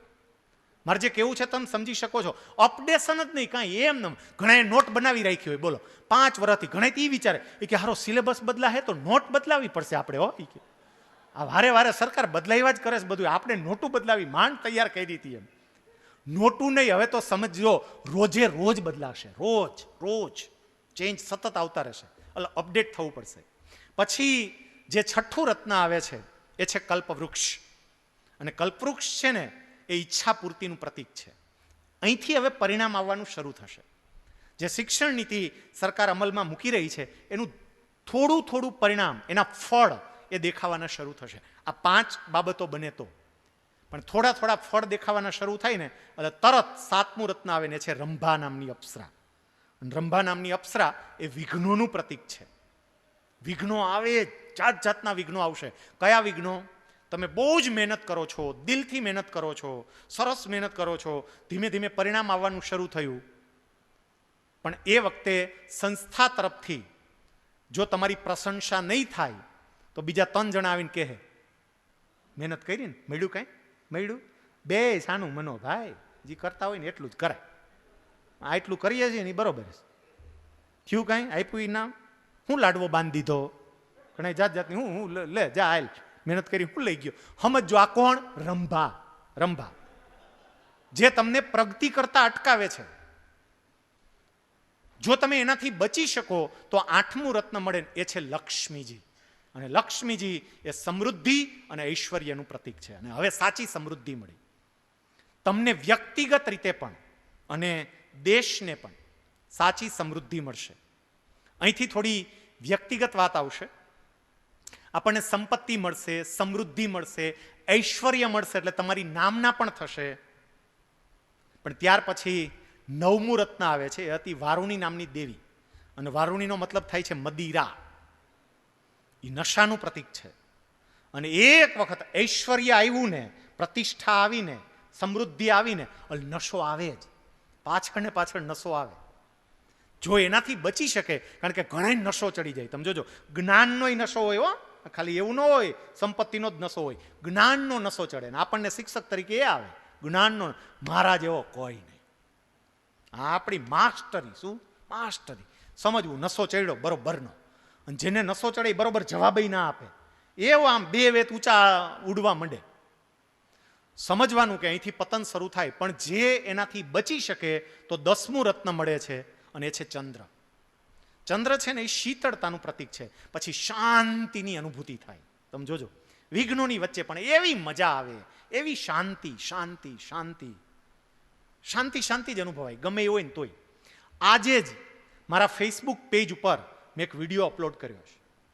હું તમને ભલામણ કરું છું, જો તમે સોશિયલ મીડિયાનો ઉપયોગ કરતા હોય તો વિડીયો ખાસ જોજો. માત્ર 7 મિનિટનો વિડીયો છે, અને હું તો એમ કહું કે શાસ્ત્રોનો સાર એ 7 મિનિટના વિડીયોમાં આવી જાય છે. ડૉક્ટર પૂર્ણિમા નંદકર્ણી કરીને એક લેડી ગાયનેકોલોજીસ્ટ ડૉક્ટર પોતાની દીકરીને જે વાત કરે છે એનો આખો વિડીયો છે. અને ડૉક્ટર પૂર્ણિમા નંદકર્ણી એ ગાયનેકોલોજીસ્ટ ડૉક્ટર, વેરી બ્રિલિયન્ટ, 10થમાં મહારાષ્ટ્ર બોર્ડમાં ફર્સ્ટ રેન્ક, MBBSમાં ફર્સ્ટ રેન્ક, ગાયનેકોલોજીસ્ટમાં ફર્સ્ટ રેન્ક, સતત આગળ વધતી રહેલી એ સ્ત્રી 5 વખત વિશ્વ રેકોર્ડ એને સર્જ્યો છે, 5 ટાઈમ. અત્યારે સુરત, વાપી અને કિલ્લા પારડી 3 જગ્યાએ એની અલગ અલગ હોસ્પિટલ ચાલે છે. And you will be surprise to know that કે એ ડૉક્ટરે જેને સંતાન ન થતા હોય એવા દંપતીઓને IVF ટેકનોલોજી દ્વારા 20,000 બાળકોની ભેટ આપી છે. 20,000, 20,000 બાળકો. અને હમણાં 1 મહિના પહેલા એ લેડી ડૉક્ટરને લીવરનું કેન્સર ડિટેક્ટ થયું, અને એ પણ 4th સ્ટેજનું, 4થા તબક્કાનું. અને એનો જે અનુભવ છે એ આ 7 મિનિટની વિડીયોમાં એણે જે વાત કરી છે, સાહેબ અદ્ભુત. આપણને થાય શું શાંત બાઈ છે આ. 4થા સ્ટેજનું કેન્સર, ક્યારે શરીર પડી જશે કંઈ જ નક્કી નહીં, અને છતાંય પૂર્ણ સ્વસ્થતા સાથે એ જે વાત કરે છે. એણે એવું કહ્યું કે હું ભગવાનનો આભાર માનું છું કે ભગવાને મને 64 વર્ષ મસ્ત રીતે રાખી. 64 વર્ષ મને કેટલું બધું ભગવાને આપ્યું, કેટલી બધી નામના આપી, હું કેટલું બધું કરી શકી. એ કેવળ ભગવાનની કૃપા. અને 65મા વર્ષે ભગવાન મને આપતા હોય તો ભગવાનની ભેટ તરીકે આ બાબત પણ હું સ્વીકારું છું. કદાચ હું ટફ હોઈશ એટલે ભગવાન મને આપતા હશે. એમણે એક બાબત બહુ સરસ કહી કે 4થા સ્ટેજનું કેન્સર લઈને આટા મારું છું, પણ એનું દુઃખ મને ફીલ નથી થતું, એટલે હું કહી શકું કે કેન્સર મને છે પણ પીડા ભગવાન ભોગવી રહ્યા છે. ભગવાને એ સ્વીકાર્યું છે. આ સ્થિરતા, એના ફેસ ઉપર તમે જુઓ ને તોય તમને સ્થિરતા દેખાશે. એ ચંદ્ર સુધી પહોંચી ગયા. પછી 11મું રત્ન જે એમાંથી નીકળે છે એ છે પારિજાત વૃક્ષ. અને પારિજાત સુગંધનું પ્રતીક છે. જો આ રીતે વ્યક્તિ શાંત હોય, શીતળ હોય તો એની સુગંધ બધે જ પ્રસરે. એને ક્યાંય માર્કેટિંગ કરવાની જરૂર જ ન પડે. ઘણા વારે વારે માર્કેટિંગ કર્યા કરે, ગમે ત્યાં જાય હું આવો, હું આમ આમ. લગ્નમાં જાય તો સ્ટેજ ઉપર બોલાવડાવે. માર્કેટિંગની જરૂર જ ન પડે. આ મેં તમને કહ્યું ને, ડૉક્ટર નંદ, જે પેલા ડૉક્ટર નંદકર્ણી, એની વાત હું તમને અહીંયા કહી રહ્યો છું. એની સુવાસ ફેલાઈ રહી છે. તમે જુઓ, એને પારિજાતને કહેવાની જરૂર ન પડે, પરિચય ન આપવો પડે કે હું પારિજાત. એમ સુવાસ ફેલાય, આપણા કામની સુવાસ ફેલાય. અને એમ થાય તો 12મું રત્ન મળે છે, અને એ છે પાંચજન્ય શંખ, જે વિજયનું પ્રતીક છે. વ્યક્તિગત રીતે હું કહું તો આપણું જીવન અહીંયા ધન્ય, પૂર્ણ જીવન સરસ રીતે પૂર્ણ થઈ ગયું. પણ હજુ પણ વેદવ્યાસજી તો આગળ વધીને હજી 2 રત્નની વાત કરે છે. 13મું રત્ન એટલે ભગવાન ધન્વંતરી, અને 14મું રત્ન એટલે અમૃત કુંભ. છેલ્લે ભગવાન ધન્વંતરી પોતાના હાથમાં અમૃત કુંભ લઈ અને બહાર આવ્યા. ભગવાન ધન્વંતરી એ બીજાનું દુઃખ દૂર કરવાનું પ્રતીક છે. માત્ર ને માત્ર મારું જ્ઞાન મને જ લાભ આપે એમ નહીં, મારા જ્ઞાનને કારણે સમાજનું દુઃખ હું દૂર કરું, મારા રાષ્ટ્રનું દુઃખ દૂર કરું, મારી આસપાસની વ્યક્તિઓનું દુઃખ દૂર કરું. અને જો એમ થાય તો 14મું રત્ન અમૃત. તો આ જે 14 રત્નોની કથા છે ને, એ આપણને કહે છે કે શિક્ષણ નીતિને અમલમાં મૂકવા માટે શરૂઆતના જે 7 રત્નો સુધીની મેં વાત કરી, 8મું લક્ષ્મીજી મળી જાય પછી વ્યક્તિગત વાત આવી જતી હતી, પણ 7 રત્નો સુધીની જે વાત કરી હતી એ બાબતમાં જો આપણે જાગૃત થઈએ તો ચોક્કસપણે આ શિક્ષણ નીતિને ખૂબ સફળતાપૂર્વક આપણે અમલમાં લાવી શકીએ. હું પુનઃ કહું કે શિક્ષક તરીકે હવે તમારે શું કરવું પડશે? નકારાત્મકતાથી દૂર રહેવું પડશે, તમારી પોતાની આંતરશક્તિઓને ઓળખવી પડશે. એક બાબત મારી યાદ રાખજો, કદાચ અતિશયોક્તિ ભરી લાગશે, પણ નવી શિક્ષણ નીતિના અમલ પછી જેને શિક્ષણમાં રસ નહીં હોય એવી વ્યક્તિ ટકશે જ નહીં, આપોઆપ ફેંકાઈ જશે. મેં કહ્યું ને કે અતિશયોક્તિ ભર્યું લાગશે, પણ નહીં ટકી શકે, ફેંકાઈ જશે. જેવી રીતે સમુદર લાશને રાખે જ નહીં, બહાર ફેંકી દે, એ જ રીતે જેનો જીવ શિક્ષણનો નહીં હોય એને નવી શિક્ષણ નીતિ બહાર ફેંકી દેશે, એ ટકશે જ નહીં. પોતાની જાતને ઓળખવી પડશે, સતત અપડેટ થતું રહેવું પડશે, નવું નવું શીખતા રહો, નવી નવી પદ્ધતિ આત્મસાત કરતા રહો. આવી જ ને આ કોરોનાના કારણે આવ્યું, જો આખી નવી પદ્ધતિ, સાવ નવેથી ભણાવવાનું.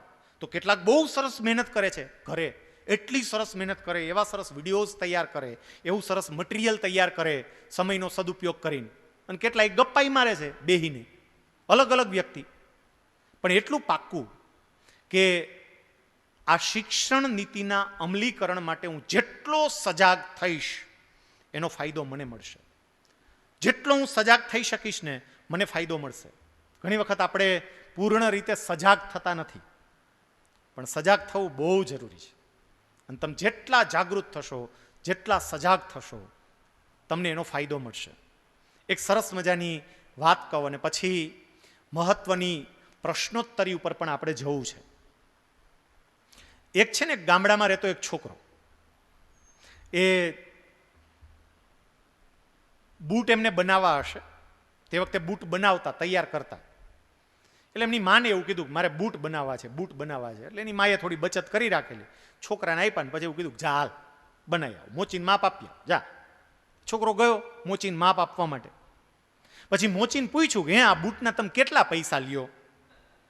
મોચી કે જો ભાઈ એમાં તો જે પ્રમાણે ચામડું વપરાય ને એ પ્રમાણે હોય, તારા બૂટનું જેવું માપ આવે ને એ પ્રમાણે નક્કી થાય. જો ચામડું ઓછું વપરાય, માપ ઓછું હોય તો ઓછા પૈસા થાય, ચામડું વધારે વપરાય તો વધારે પૈસા થાય.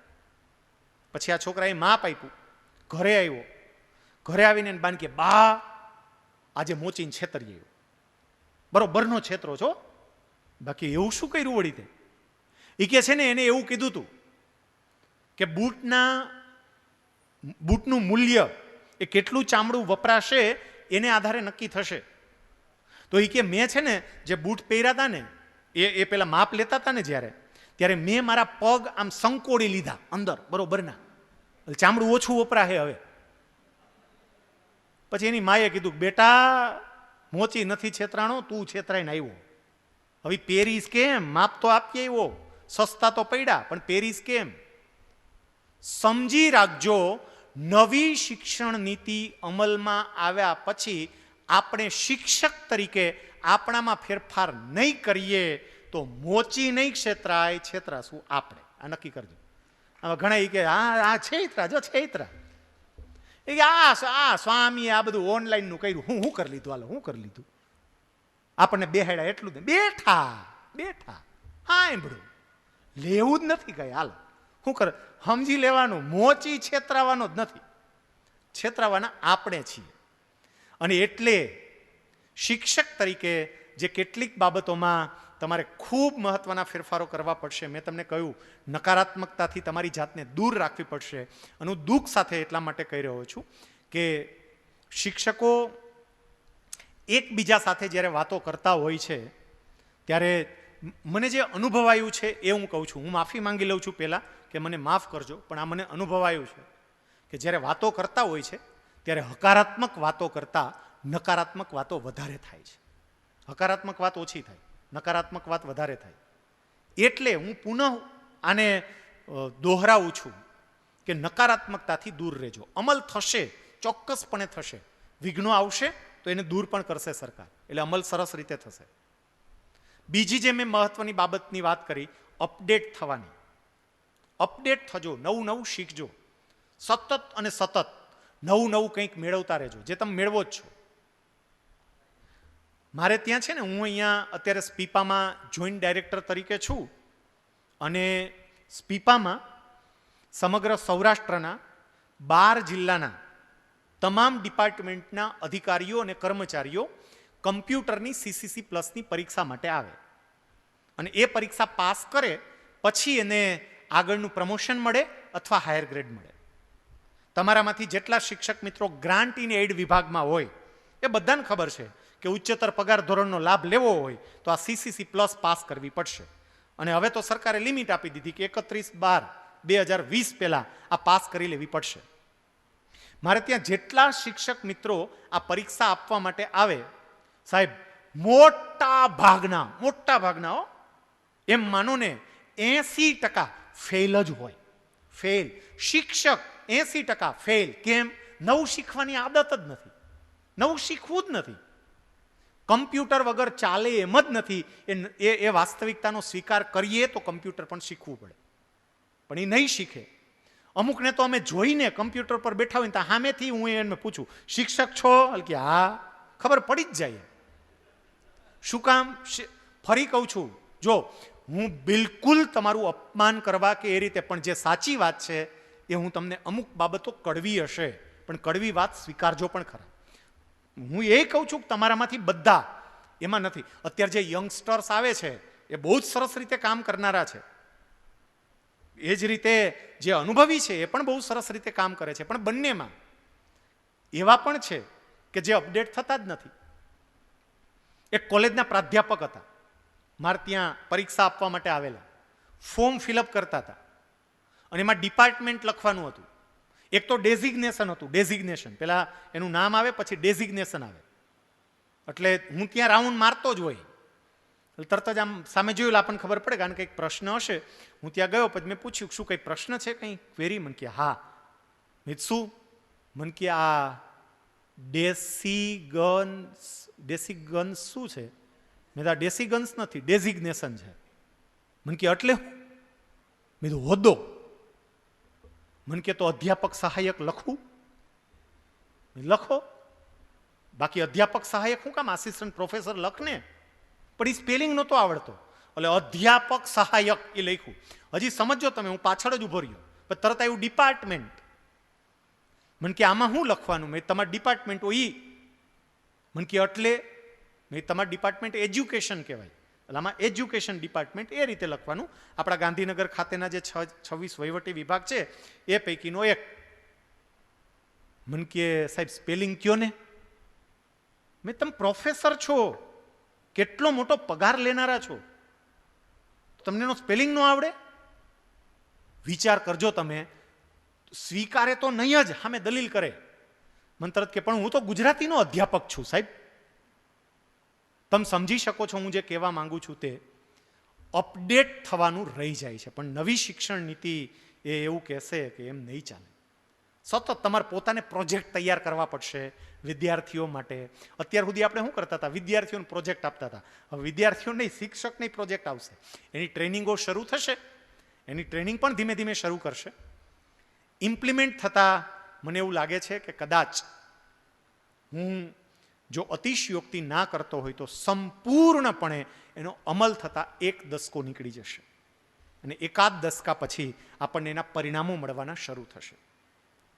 અમલ તો સરકાર કદાચ કટિબદ્ધ છે કે 2022ના વર્ષથી કે 2023ના વર્ષથી એનું આખું માળખું તૈયાર કરી અને અમલ શરૂ કરી દે. કેટલાક તો આમાં એવું કે હું ખરેખર અમારા પેલી વાત કરું છું, એ કે તો હારું લ્યો આપણે રિટાયર્ડ થઈ જાવ, કે હજી 2 વર્ષ ખેંચી નાખે તો હારું આપણે પૂરું થઈ જાય, કે નિવૃત્ત થઈ જાય. નિવૃત્ત નથી, આમાં કામ કરવાની જે મજા આવશે ને, અદ્ભુત મિત્રો. તમે જે કામ કરો છો ને એ તમને દેખાશે સામે, આમ ઉગી નીકળતું દેખાશે. અત્યાર સુધી હજી ઉગી નીકળતું દેખાતું નહોતું, હવે દેખાશે. એની મજા આવશે આ કામ કરવાની. એટલે કદાચ 2022 કે 2023થી એનો અમલ શરૂ થાય અને શક્ય છે કે ત્યાર પછી, એટલે કે લગભગ હું માનું છું ત્યાં સુધી 2030 કદાચ આવી જાય. ભગવાન કરે વહેલું આપણને પરિણામ મળવાનું શરૂ થાય, પણ એકાદ દશકા પછી એના મીઠા પરિણામ મળવાનું પણ શરૂ થશે. હું જે વાત તમારી સમક્ષ મૂકી રહ્યો છું એને 1.5 કલાક જેવો સમય થવા આવ્યો. થોડી આપણે 5 મિનિટ જેવું, 10 મિનિટ જેવી આપણને જે અલાઉ કરે એ પ્રમાણે થોડી પ્રશ્નોત્તરી મેં તમારી સામે આ જે વાતો મૂકી છે એના આધારે. પણ પ્રશ્નોત્તરી શરૂ કરીએ એ પહેલાં જેમને પ્રશ્ન પૂછવો હોય એ પોતાનો હાથ એ ઊંચો કરજો, એટલે અહીંથી તમારું માઇક અનમ્યુટ જો અહીંથી થતું હશે તો અહીંથી તમારું માઇક અનમ્યુટ કરશે, પ્રશ્ન સંભળાશે અને હું જેટલું જાણું છું, હું જેટલું સમજું છું એટલો જવાબ આપવા માટેનો આપને પ્રયત્ન કરીશ. પણ પ્રશ્નોત્તરી શરૂ કરીએ પહેલાં મારે એટલું કહેવું છે, ફરીથી આપની માફી માંગવી છે કે કદાચ કંઈ એવું બોલાઈ ગયું હોય તો આપ માફ કરજો, કારણ કે તમે શિક્ષક છો, તમે ગુરુજન છો, પણ જ્યારે મારી ભૂમિકા શિક્ષકની જવાબદારી શું એ કહેવાની હોય ત્યારે જો હું કડવી વાત પણ તમારી સમક્ષ ના મૂકું તો મને લાગે છે કે હું મારી ફરજથી ચૂક્યો ગણાવ, એટલે મેં કડવી વાત હોય તો પણ તમારી સમક્ષ મૂકી હોય, પણ એ માત્ર ને માત્ર તમને લાગુ પડતી હોય તો સ્વીકારવાનું, લાગુ ન પડતી હોય તો એને મૂકી દેવાનું. બાકી શૈલેષ સકપરિયાને ઘડનાર અને શૈલેષ સકપરિયાને અહીંયા સુધી પહોંચાડનાર પણ એક શિક્ષક જ છે, કારણ કે તમારા જેવી વ્યક્તિએ જ મને પાયાનું જ્ઞાન આપ્યું છે, ત્યારે હું અહીંયા સુધી પહોંચી શક્યો છું.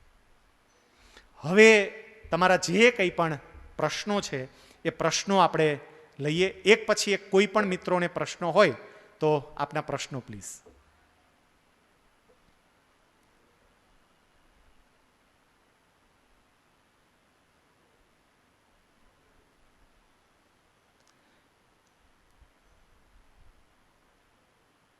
કદાચ હજી બધા એક સાથે શરૂ ન થતા હોય, કોઈને પોતાને ત્યાંથી માઇક અનમ્યુટ કરીને કહેવું હોય, પોતાનો હેન્ડ રેઇઝ કરશો તો પણ અહીંયા ખ્યાલ આવી જશે.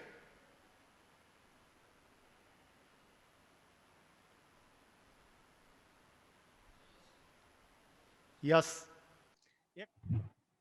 હેલો, હું રાજેશ બોલું છું સુરત ગુરુકુલથી. મને જાણવું છે કે આ 5 પાર્ટ જે છે પેલા ન્યૂ એજ્યુકેશન પોલિસી માટે, ગવર્મેન્ટ, મેનેજમેન્ટ, ટીચર, બે ભૂલાઈ ગયું મને કે આપણે તેજથી થોડુંક બોલા સ્પીડ વધારે એમાં, તો બેના નામ, પાર્ટનું નામ લખવાનું બાકી રહી ગયું. ગવર્મેન્ટ, મેનેજમેન્ટ, ટીચર ને બે બીજા કયું આ માટે. ધન્યવાદ. અને પેરેન્ટ્સ. પેરેન્ટ્સ ને ઓકે, યસ. ને પેરેન્ટ્સ.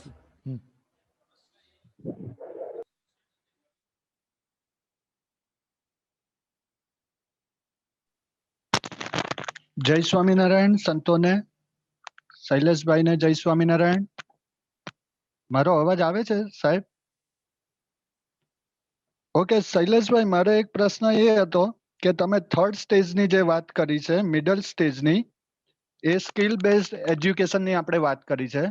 એમાં 8th સ્ટાન્ડર્ડ સુધીના સ્ટુડન્ટ્સને ઇન્ટર્નશીપની વાત તમે જે કરી છે, એમાં મને એક પ્રશ્ન છે કે આ જે ઇન્ટર્નશીપની જે કોન્સેપ્ટ છે એના માટે જે ફેસિલિટીઝની જરૂર પડશે એ સ્કૂલ મેનેજમેન્ટ પ્રોવાઈડ કરશે કે પછી ગવર્મેન્ટ એલાઉડ કરશે એના માટે? ખૂબ સરસ પ્રશ્ન છે.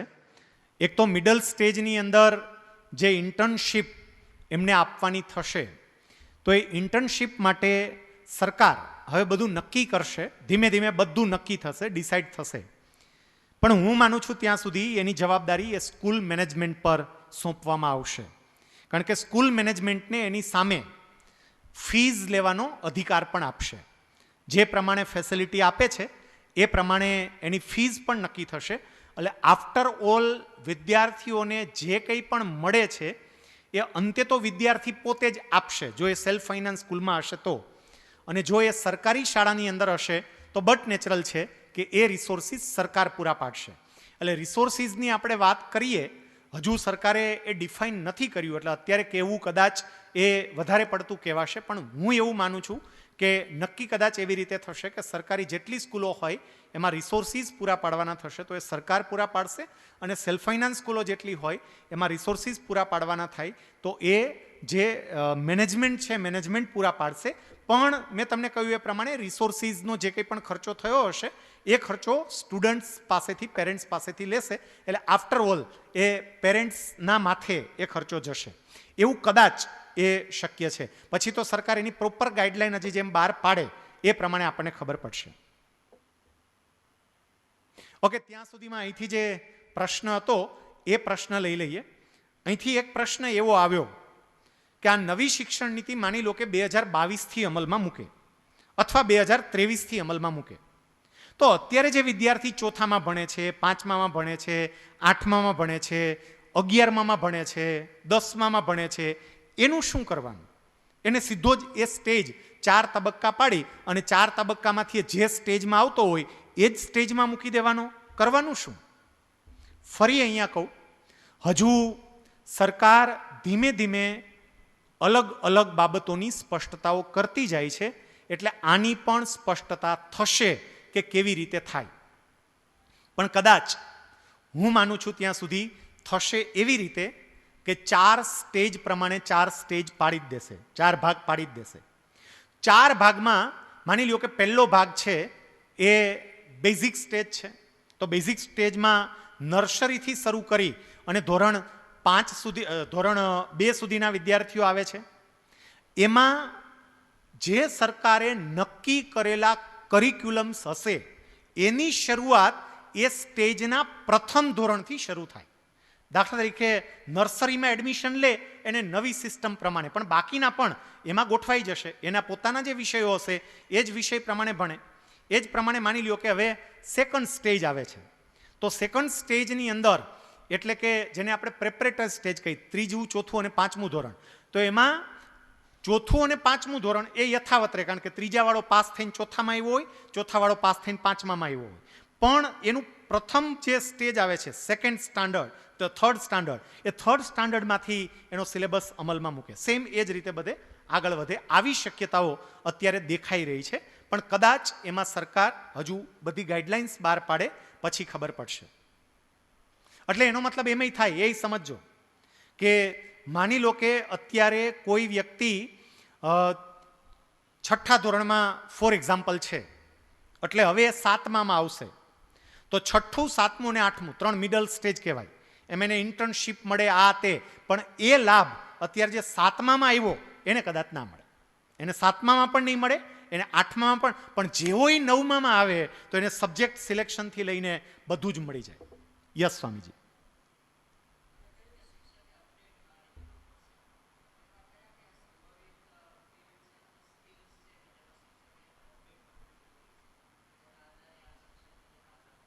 ઓકે, શિક્ષકોએ કયા ફિલ્ડમાં અપડેટ થવું પડશે?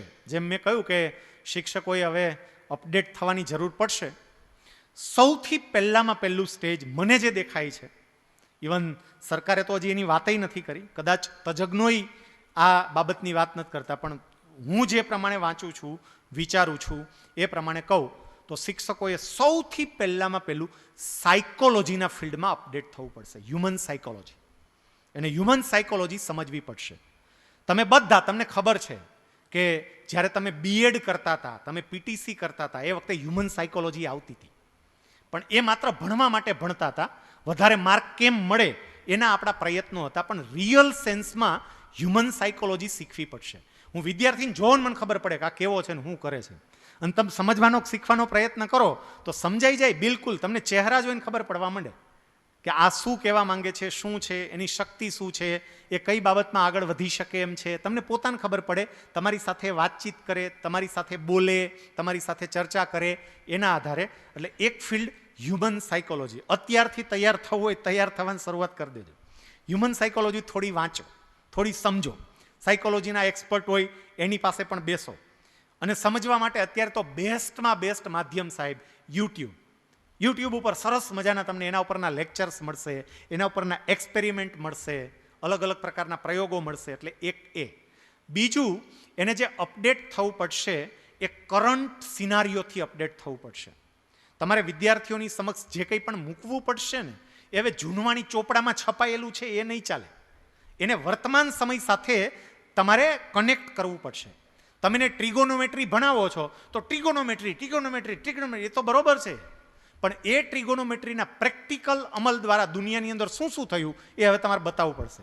કે આ સી લિંક મુંબઈનો બન્યો તો એમાં ટ્રિગોનોમેટ્રીએ કેવી રીતે ભાગ ભજવો છે, શું હતો ટ્રિગોનોમેટ્રીનો રોલ, એ બધી બાબતો તમારે મૂકવી પડશે. તમે એકાઉન્ટ એને ભણાવતા હોય તો તમારે એને એ સમજાવવું પડશે કે વિજય માલ્યાએ પોતાના બેલેન્સ શીટમાં કેવા ગોટાળા કર્યા હતા કે જેથી કરીને લોકોને દેખાણું જ નહીં, અચાનક બહાર આવ્યું. આ પ્રેક્ટિકલ વાતો બધી એમની પાસે મૂકવી પડશે. મતલબ કે કરંટ સિનારીઓ. પણ કરંટ સિનારીઓ કયો? Related to your subject. તમારા સબ્જેક્ટને રિલેટેડ કરંટ સિનારીઓ, એની બાબતમાં પણ અપડેટ થવું પડશે. એ પણ નવું સતત જાણવું પડશે. સાહેબ, મેં કેટલાય ડૉક્ટરો એવા જોયા છે કે જે મહેનત કરીને ડૉક્ટર થઈ ગયા, એક સરસ મજાના સ્ટેજે પહોંચી ગયા, ફેમસ થઈ ગયા, એમની પ્રેક્ટિસ બહુ ચાલે છે અને છતાંય એ રેગ્યુલરલી મેડિકલ જર્નલ વાંચતા હોય, નવું નવું સતત અને સતત પોતાની જાતને અપડેટ કરતા રહે, પોતાના ફિલ્ડમાં દુનિયામાં શું બની રહ્યું છે. એટલે હવે આ નવી એજ્યુકેશન પોલિસી પછી આપણે ગ્લોબલ પર્સન બની જશું, વૈશ્વિક માનવ, વિશ્વ માનવ. અને એટલે સમગ્ર દુનિયાની અંદર શું ચાલી રહ્યું છે એની બાબતમાં અપડેટ થવું પડશે. આ બીજી બાબત આવશે. ત્રીજી બાબત આપણો સબ્જેક્ટની અંદર પણ આપણે અપડેટ થવું પડશે. સબ્જેક્ટની સાથે સાથે આપણે જે એમને ભણાવીએ છીએ તો હું પોતે ઊંડાણપૂર્વક એને સમજું.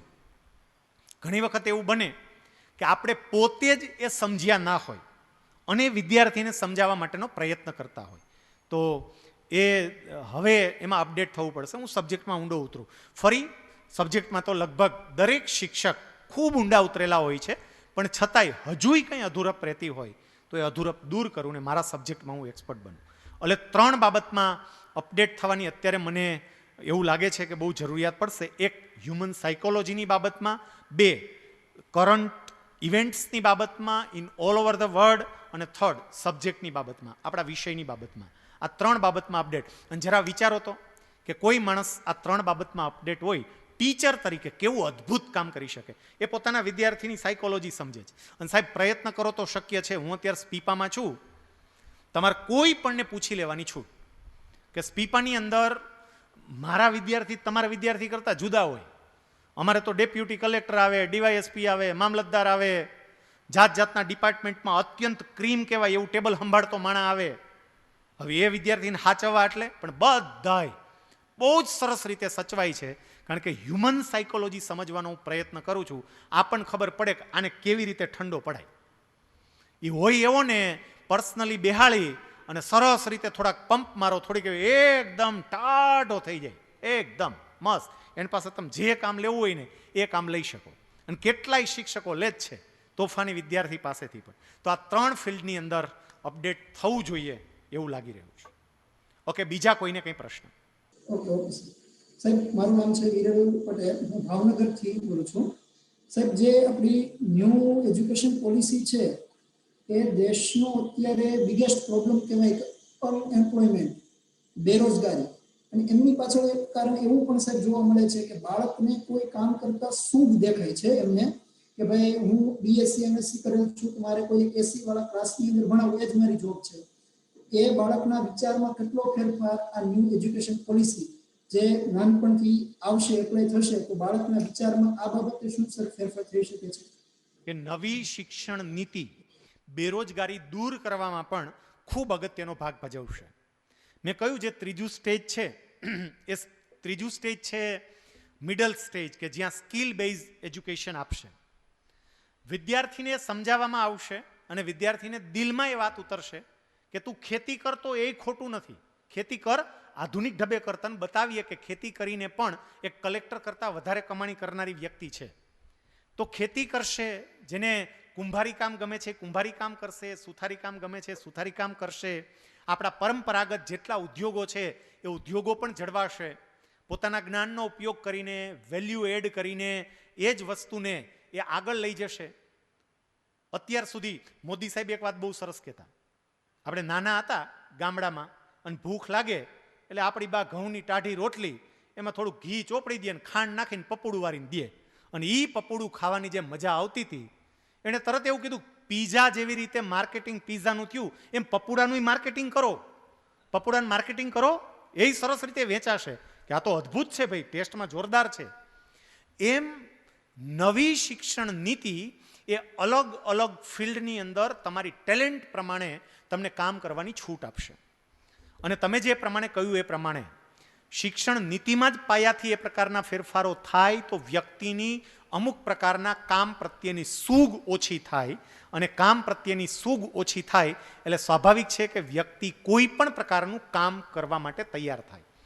અત્યારે તમે જુઓ તો બધાને સરકારી નોકરી જ કરવી છે, પહેલાં તો સરકારી નોકરી જ બસ, બીજે ક્યાંય નહીં. અને પ્રાઇવેટમાં જવું છો તો વ્હાઇટ કોલર જોબ જ કરવી છે, જ્યાં શ્રમ આવે એવું કામ કોઈએ કરવું નથી, ઇવન ખેડૂતોએ નથી કરવું. બોલો, ગામડામાં એ મોટરસાઇકલ લઈને જ આટા મારે, એ કે ગોધરા દાહોદથી આવે એ લોકો કામ કરશે, આપણે સુપરવિઝન કરીએ. આપણે શ્રમને બહુ બાજુમાં મૂકી દીધું છે, પણ આ નવી શિક્ષણ નીતિમાં એના પર પણ ભાર મુકાશે.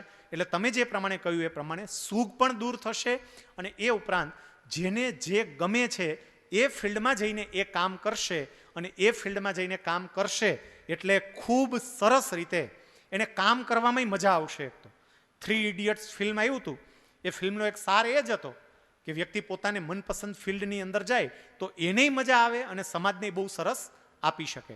તમારો પ્રશ્ન લઈએ પહેલા એક આ પ્રશ્ન લઈ લઈએ. સ્વામીજીનો એક પ્રશ્ન છે કે આ નવી શિક્ષણ નીતિ કોના ફળદ્રુપ ભેજાની નિપજ છે? આના પર ઘણા વર્ષોથી મનોમંથન થતું હતું, અને સ્વામીજી એવું કહેવાય છે કે લગભગ ઓલ ઓવર ધ ઇન્ડિયામાંથી 20,000 કરતાં વધારે લોકોએ, આમ તો પહેલા તબક્કામાં 2 લાખની આસપાસ લોકોએ પોતાના સુઝાવો બધાએ આપ્યા છે. પછી એમાંથી બધું ગાળતા ગાળતા 20,000 સુઝાવ, અને પછી ધીમે ધીમે એક્સપર્ટની જે આખી ટીમ હતી એ બધી ટીમે સાથે મળીને, કે જેમાં કોઈ 1-2 વ્યક્તિ નથી પણ આખા દેશની અંદર અલગ અલગ રાજ્યોના એક્સપર્ટો બધા ભેગા થયા છે. ખાસ કરીને સાઉથ ઇન્ડિયા, દક્ષિણ ભારતના જે કેટલાક એક્સપર્ટ છે એમનો આમાં વિશેષ રોલ રહ્યો છે. એટલે સમગ્ર ભારતના જે એક્સપર્ટ છે તે, અને મહત્વની વાત એ છે કે ખાલી એક્સપર્ટ નહીં, ભારતની નાનામાં નાની વ્યક્તિએ આમાં ભૂમિકા ભજવી છે. આપણા ગામડાની વ્યક્તિએ પણ સજેશન આપ્યું છે સરકારને, અને સરકારને યોગ્ય લાગ્યું, એક્સપર્ટને યોગ્ય લાગ્યું તો એને ઇમ્પ્લિમેન્ટ કરવાનો પ્રયત્ન કર્યો છે. યસ, પાછળ પ્લીઝ સેજ ઊંચા અવાજે બોલજો એટલે મને સંભળાય. જય સ્વામિનારાયણ.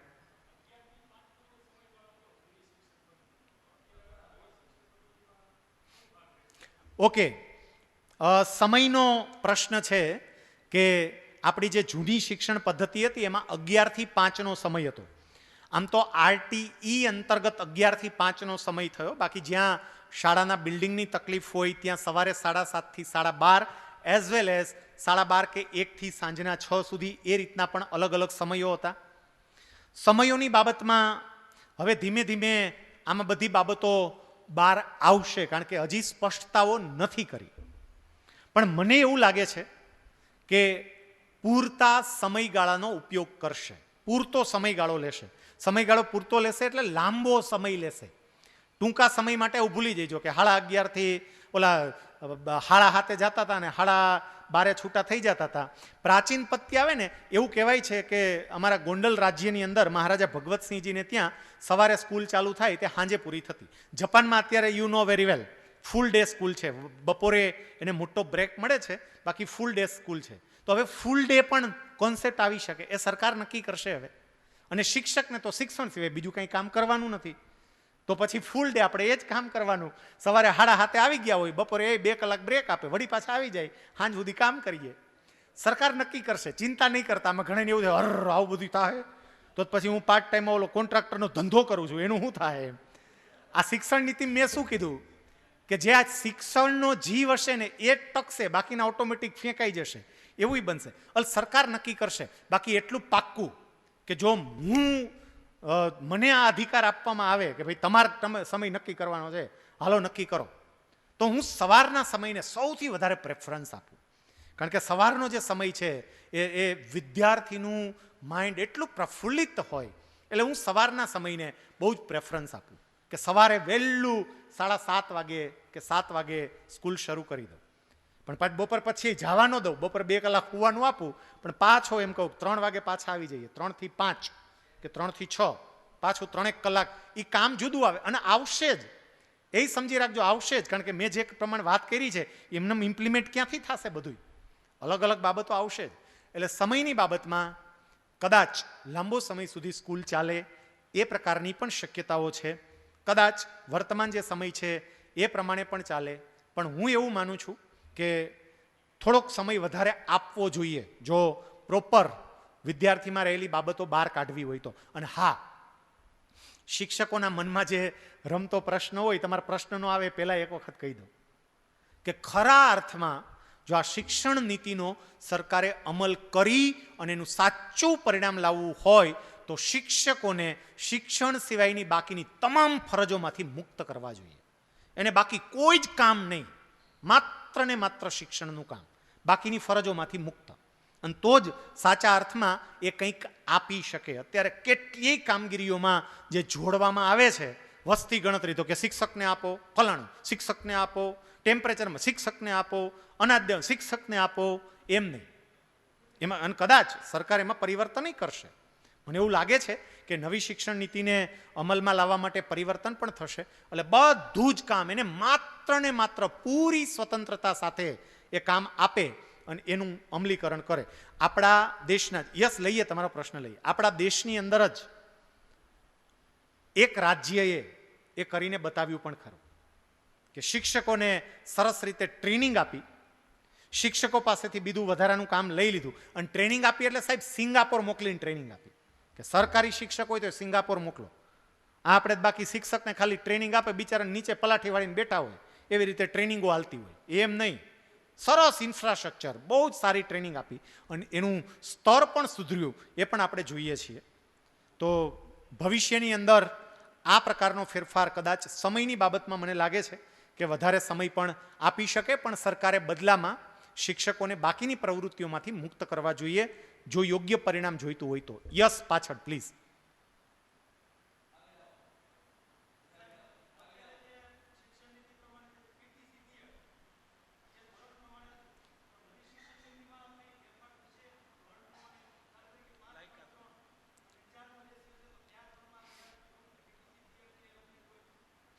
જો ફરી હું કહું છું કે કેટલાય પ્રશ્નો આપણા મનમાં હશે, સરકારે હજી એની બાબતમાં ક્લેરિફિકેશન નથી કર્યું.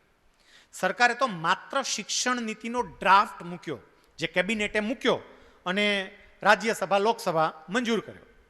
તો એક ડ્રાફ્ટ આખો મૂક્યો છે, એક માળખું તૈયાર કરીને મૂક્યું છે.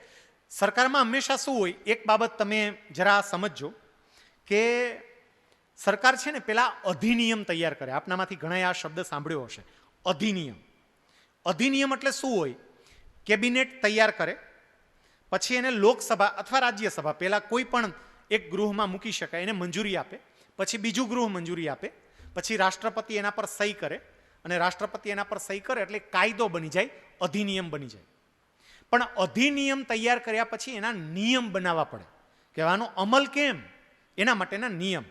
તો હજુ અધિનિયમ તૈયાર થાય પણ નિયમ હવે તૈયાર થશે કે એનો અમલ કેમ, શું કરશું, કેવી રીતે કરશું, લાયકાતો આપણે શું રાખશું. શક્ય છે કે લાયકાતોમાં પણ ચેન્જ થાય, લાયકાતોમાં ઘણા બધા ફેરફારો થશે, ઇવન સ્ટુડન્ટની સંખ્યાની બાબતમાં પણ ફેરફાર થાય. કારણ કે નવી શિક્ષણ નીતિમાં જ્યારે તમે સ્કિલ બેઝ એજ્યુકેશનની વાત કરતા હોય તો એક ક્લાસમાં ઘેટા બકરાની જેમ 70-75 વિદ્યાર્થીને ભણાવ્યા પછી એની સ્કિલ નક્કી જ ન થઈ શકે. તમે કેવી રીતે નક્કી કરો કે કોને હું ગમે, કોને હું ગમે? તરત જ ક્લાસની સંખ્યા મર્યાદિત થઈ જાય, 25નો ક્લાસ જ જોઈએ તો જ શિક્ષક નક્કી કરી શકે કે આમાં શું છે, કેમ છે. ઘેટા બકરાની જેમ ના ચાલે. એટલે આવા ઘણા બધા પરિવર્તનો આવશે આ શિક્ષણ નીતિના અનુસંધાને. અને મને તો એ દેખાઈ રહ્યું છે, સાંભળજો, કદાચ અત્યાર સુધીમાં કોઈએ વાત નથી કરી પણ હું પહેલી વખત અહીંયા વાત કરી રહ્યો છું કે શિક્ષણના ફિલ્ડમાં શિક્ષક તરીકે રોજગારીની મોટી તકો ઊભી થશે. કારણ કે આ નાના વર્ગો થશે, શિક્ષકની એટલી મોટી ડિમાન્ડ આવશે, એટલી મોટી જરૂરિયાત ઊભી થશે. જેટલા અત્યારે તમને બેરોજગાર શિક્ષકો દેખાય છે એને રોજગારી મળશે, પણ એ શિક્ષકોને મારે કેવું છે ડિગ્રીના આધારે રોજગારી નહીં મળે. મેં તમને કીધું એમ ત્રણેય ફિલ્ડમાં એક્સપર્ટ બનજો અને જે એક્સપર્ટ બનવા માંડે ને એમના માટે રોજગારીની પણ બહુ સરસ મોટી તક ઊભી થશે. Yes, exact. મેં જે 3 કીધા એમાં ચોથી બાબત હજી ટેકનિકલી એને અપડેટ થવું જ પડે. અત્યારે સરકાર આ સીસીસી અને સીસીસી પ્લસની પરીક્ષાઓ તમામ કર્મચારીઓ માટે શું કામ ફરજિયાત કરે છે? એટલા જ માટે. કારણ કે ભવિષ્યની અંદર બધું જ ઓનલાઈન થઈ જશે, સરકાર પોતે ઓનલાઈન થઈ જશે અને એટલે જેટલા ટેકનિકલી એક્સપર્ટ હશું એટલું સરસ રીતે આપણે કામ કરી શકશું. હું તમને એમ કહું, હું અત્યારે સિનિયર ક્લાસ 1 અધિકારી છું. આપે જે હમણાં જે વાત કરી એના અનુસંધાને સ્પીપામાં અત્યારે રાજકોટ ખાતે હું હેડ તરીકે મારી જવાબદારી નિભાવું છું. પણ મારે ત્યાં આવતા કર્મચારીઓ બહુ જ સરસ રીતે તૈયાર થાય તો હું પોતે યુટ્યુબ ઉપરથી આખું MCQ કઈ રીતે તમે તૈયાર કરી, કઈ રીતે ટેસ્ટ લઈ શકો, કઈ રીતે એનું રિઝલ્ટ વિદ્યાર્થી પોતે જોઈ શકે. હું 1 અઠવાડિયાની મહેનત કરીને શીખો. ગૂગલ ઉપર આખું ફોર્મ મેં પોતે ક્રિએટ કર્યું અને મારા વિદ્યાર્થીઓને આપવાનું શરૂ કર્યું. એના મોબાઈલની અંદર હું ખાલી લિંક મોકલી દઉં અને ટેસ્ટ લેવાઈ જાય સાહેબ. માર્ક બોલો બધા એના મળી જાય. અંદર બધે મેં વિગત આપી દીધી હોય, કોને કેટલા માર્ક મળ્યા એની મારી આખી એક્સેલ શીટ જનરેટ થઈ ગઈ હોય. આ બધું હું શીખ્યો કે ભાઈ તું અધિકારી છો તો તારે શીખવું પડે. એમ સ્વામીજીએ કહ્યું એમ આ ચોથું ક્ષેત્ર એક્ઝેક્ટ તમે બિલકુલ સાચા છો કે ટેકનિકલી ડેવલપમેન્ટ એમાં પણ બદલાવ થવો પડશે, એમાં પણ અપડેટ થવું પડશે.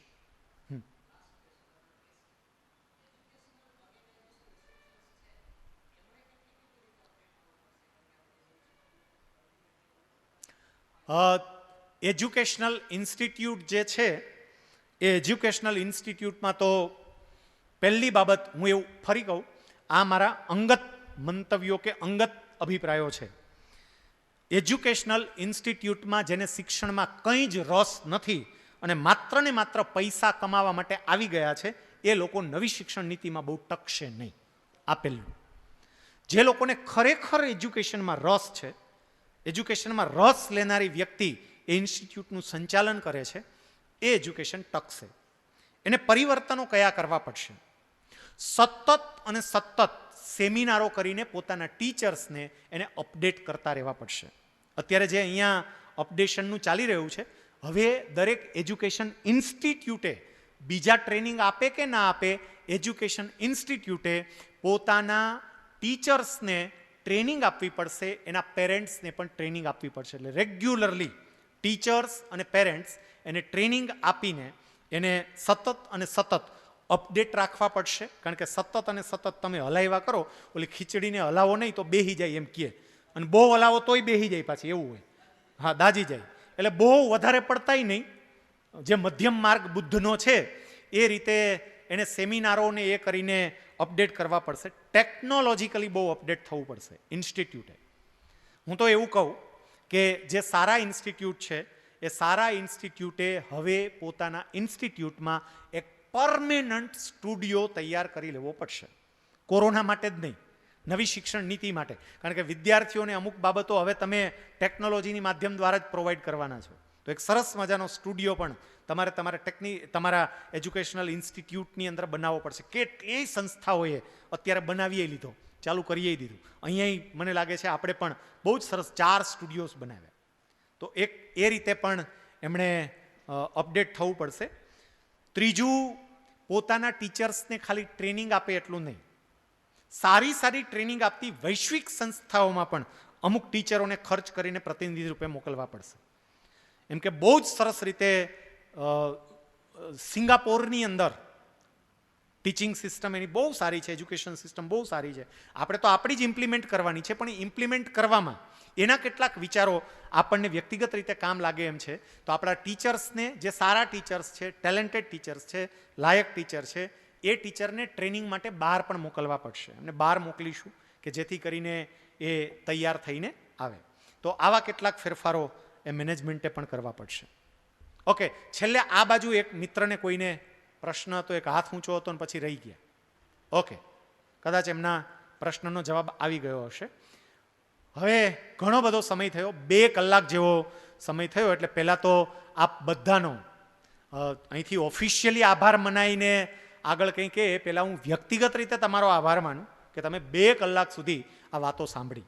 રાજકોટના જે કેટલાક શિક્ષક મિત્રો આપણા ગવર્મેન્ટ પ્રોટોકોલ્સ પ્રમાણે લગભગ 30-40 મિત્રો, શિક્ષક મિત્રો સામે બેઠા છે, એમને તો લાઈવ સાંભળ્યું, પણ બાકીના બધા શિક્ષક મિત્રોએ ઓનલાઈન સાંભળ્યું. તો એમાં તો તકલીફ પણ, કારણ કે સતત અને સતત મોબાઈલ જોયા કરવો અને આ સાંભળવું. પણ તમે 2 કલાક સુધી ટકી રહ્યા એટલે તમને બધાને હું હૃદયપૂર્વક અભિનંદન આપું છું અને વ્યક્તિગત રીતે હું તમારો આભાર માનું છું કે તમે 2 કલાક સુધી આ વિષય પર આ વાતોને સાંભળી છે. ઈષ્ટદેવ ભગવાન સ્વામિનારાયણના ચરણોમાં પ્રાર્થના કરીએ કે આપણને બધાને એવી બળ, બુદ્ધિ અને શક્તિ આપે કે નવી શિક્ષણ નીતિનો સુચારુ અમલ કરીને આ રાષ્ટ્રના વિકાસ માટે અને નવી પેઢીને તૈયાર કરવા માટે આપણે સૌ કટિબદ્ધ થઈએ અને આપણું યોગ્ય યોગદાન આપીએ. જે કંઈ પણ આપણા તરફથી આપવાનું થતું હોય એ પૂર્ણ રીતે 100% આપણે આપીએ એ માટે પરમાત્મા આપણને સૌને શક્તિ આપે એવી એમના ચરણોમાં પ્રાર્થના. શ્રી સ્વામિનારાયણ ભગવાનની જય. સૌને જય સ્વામિનારાયણ.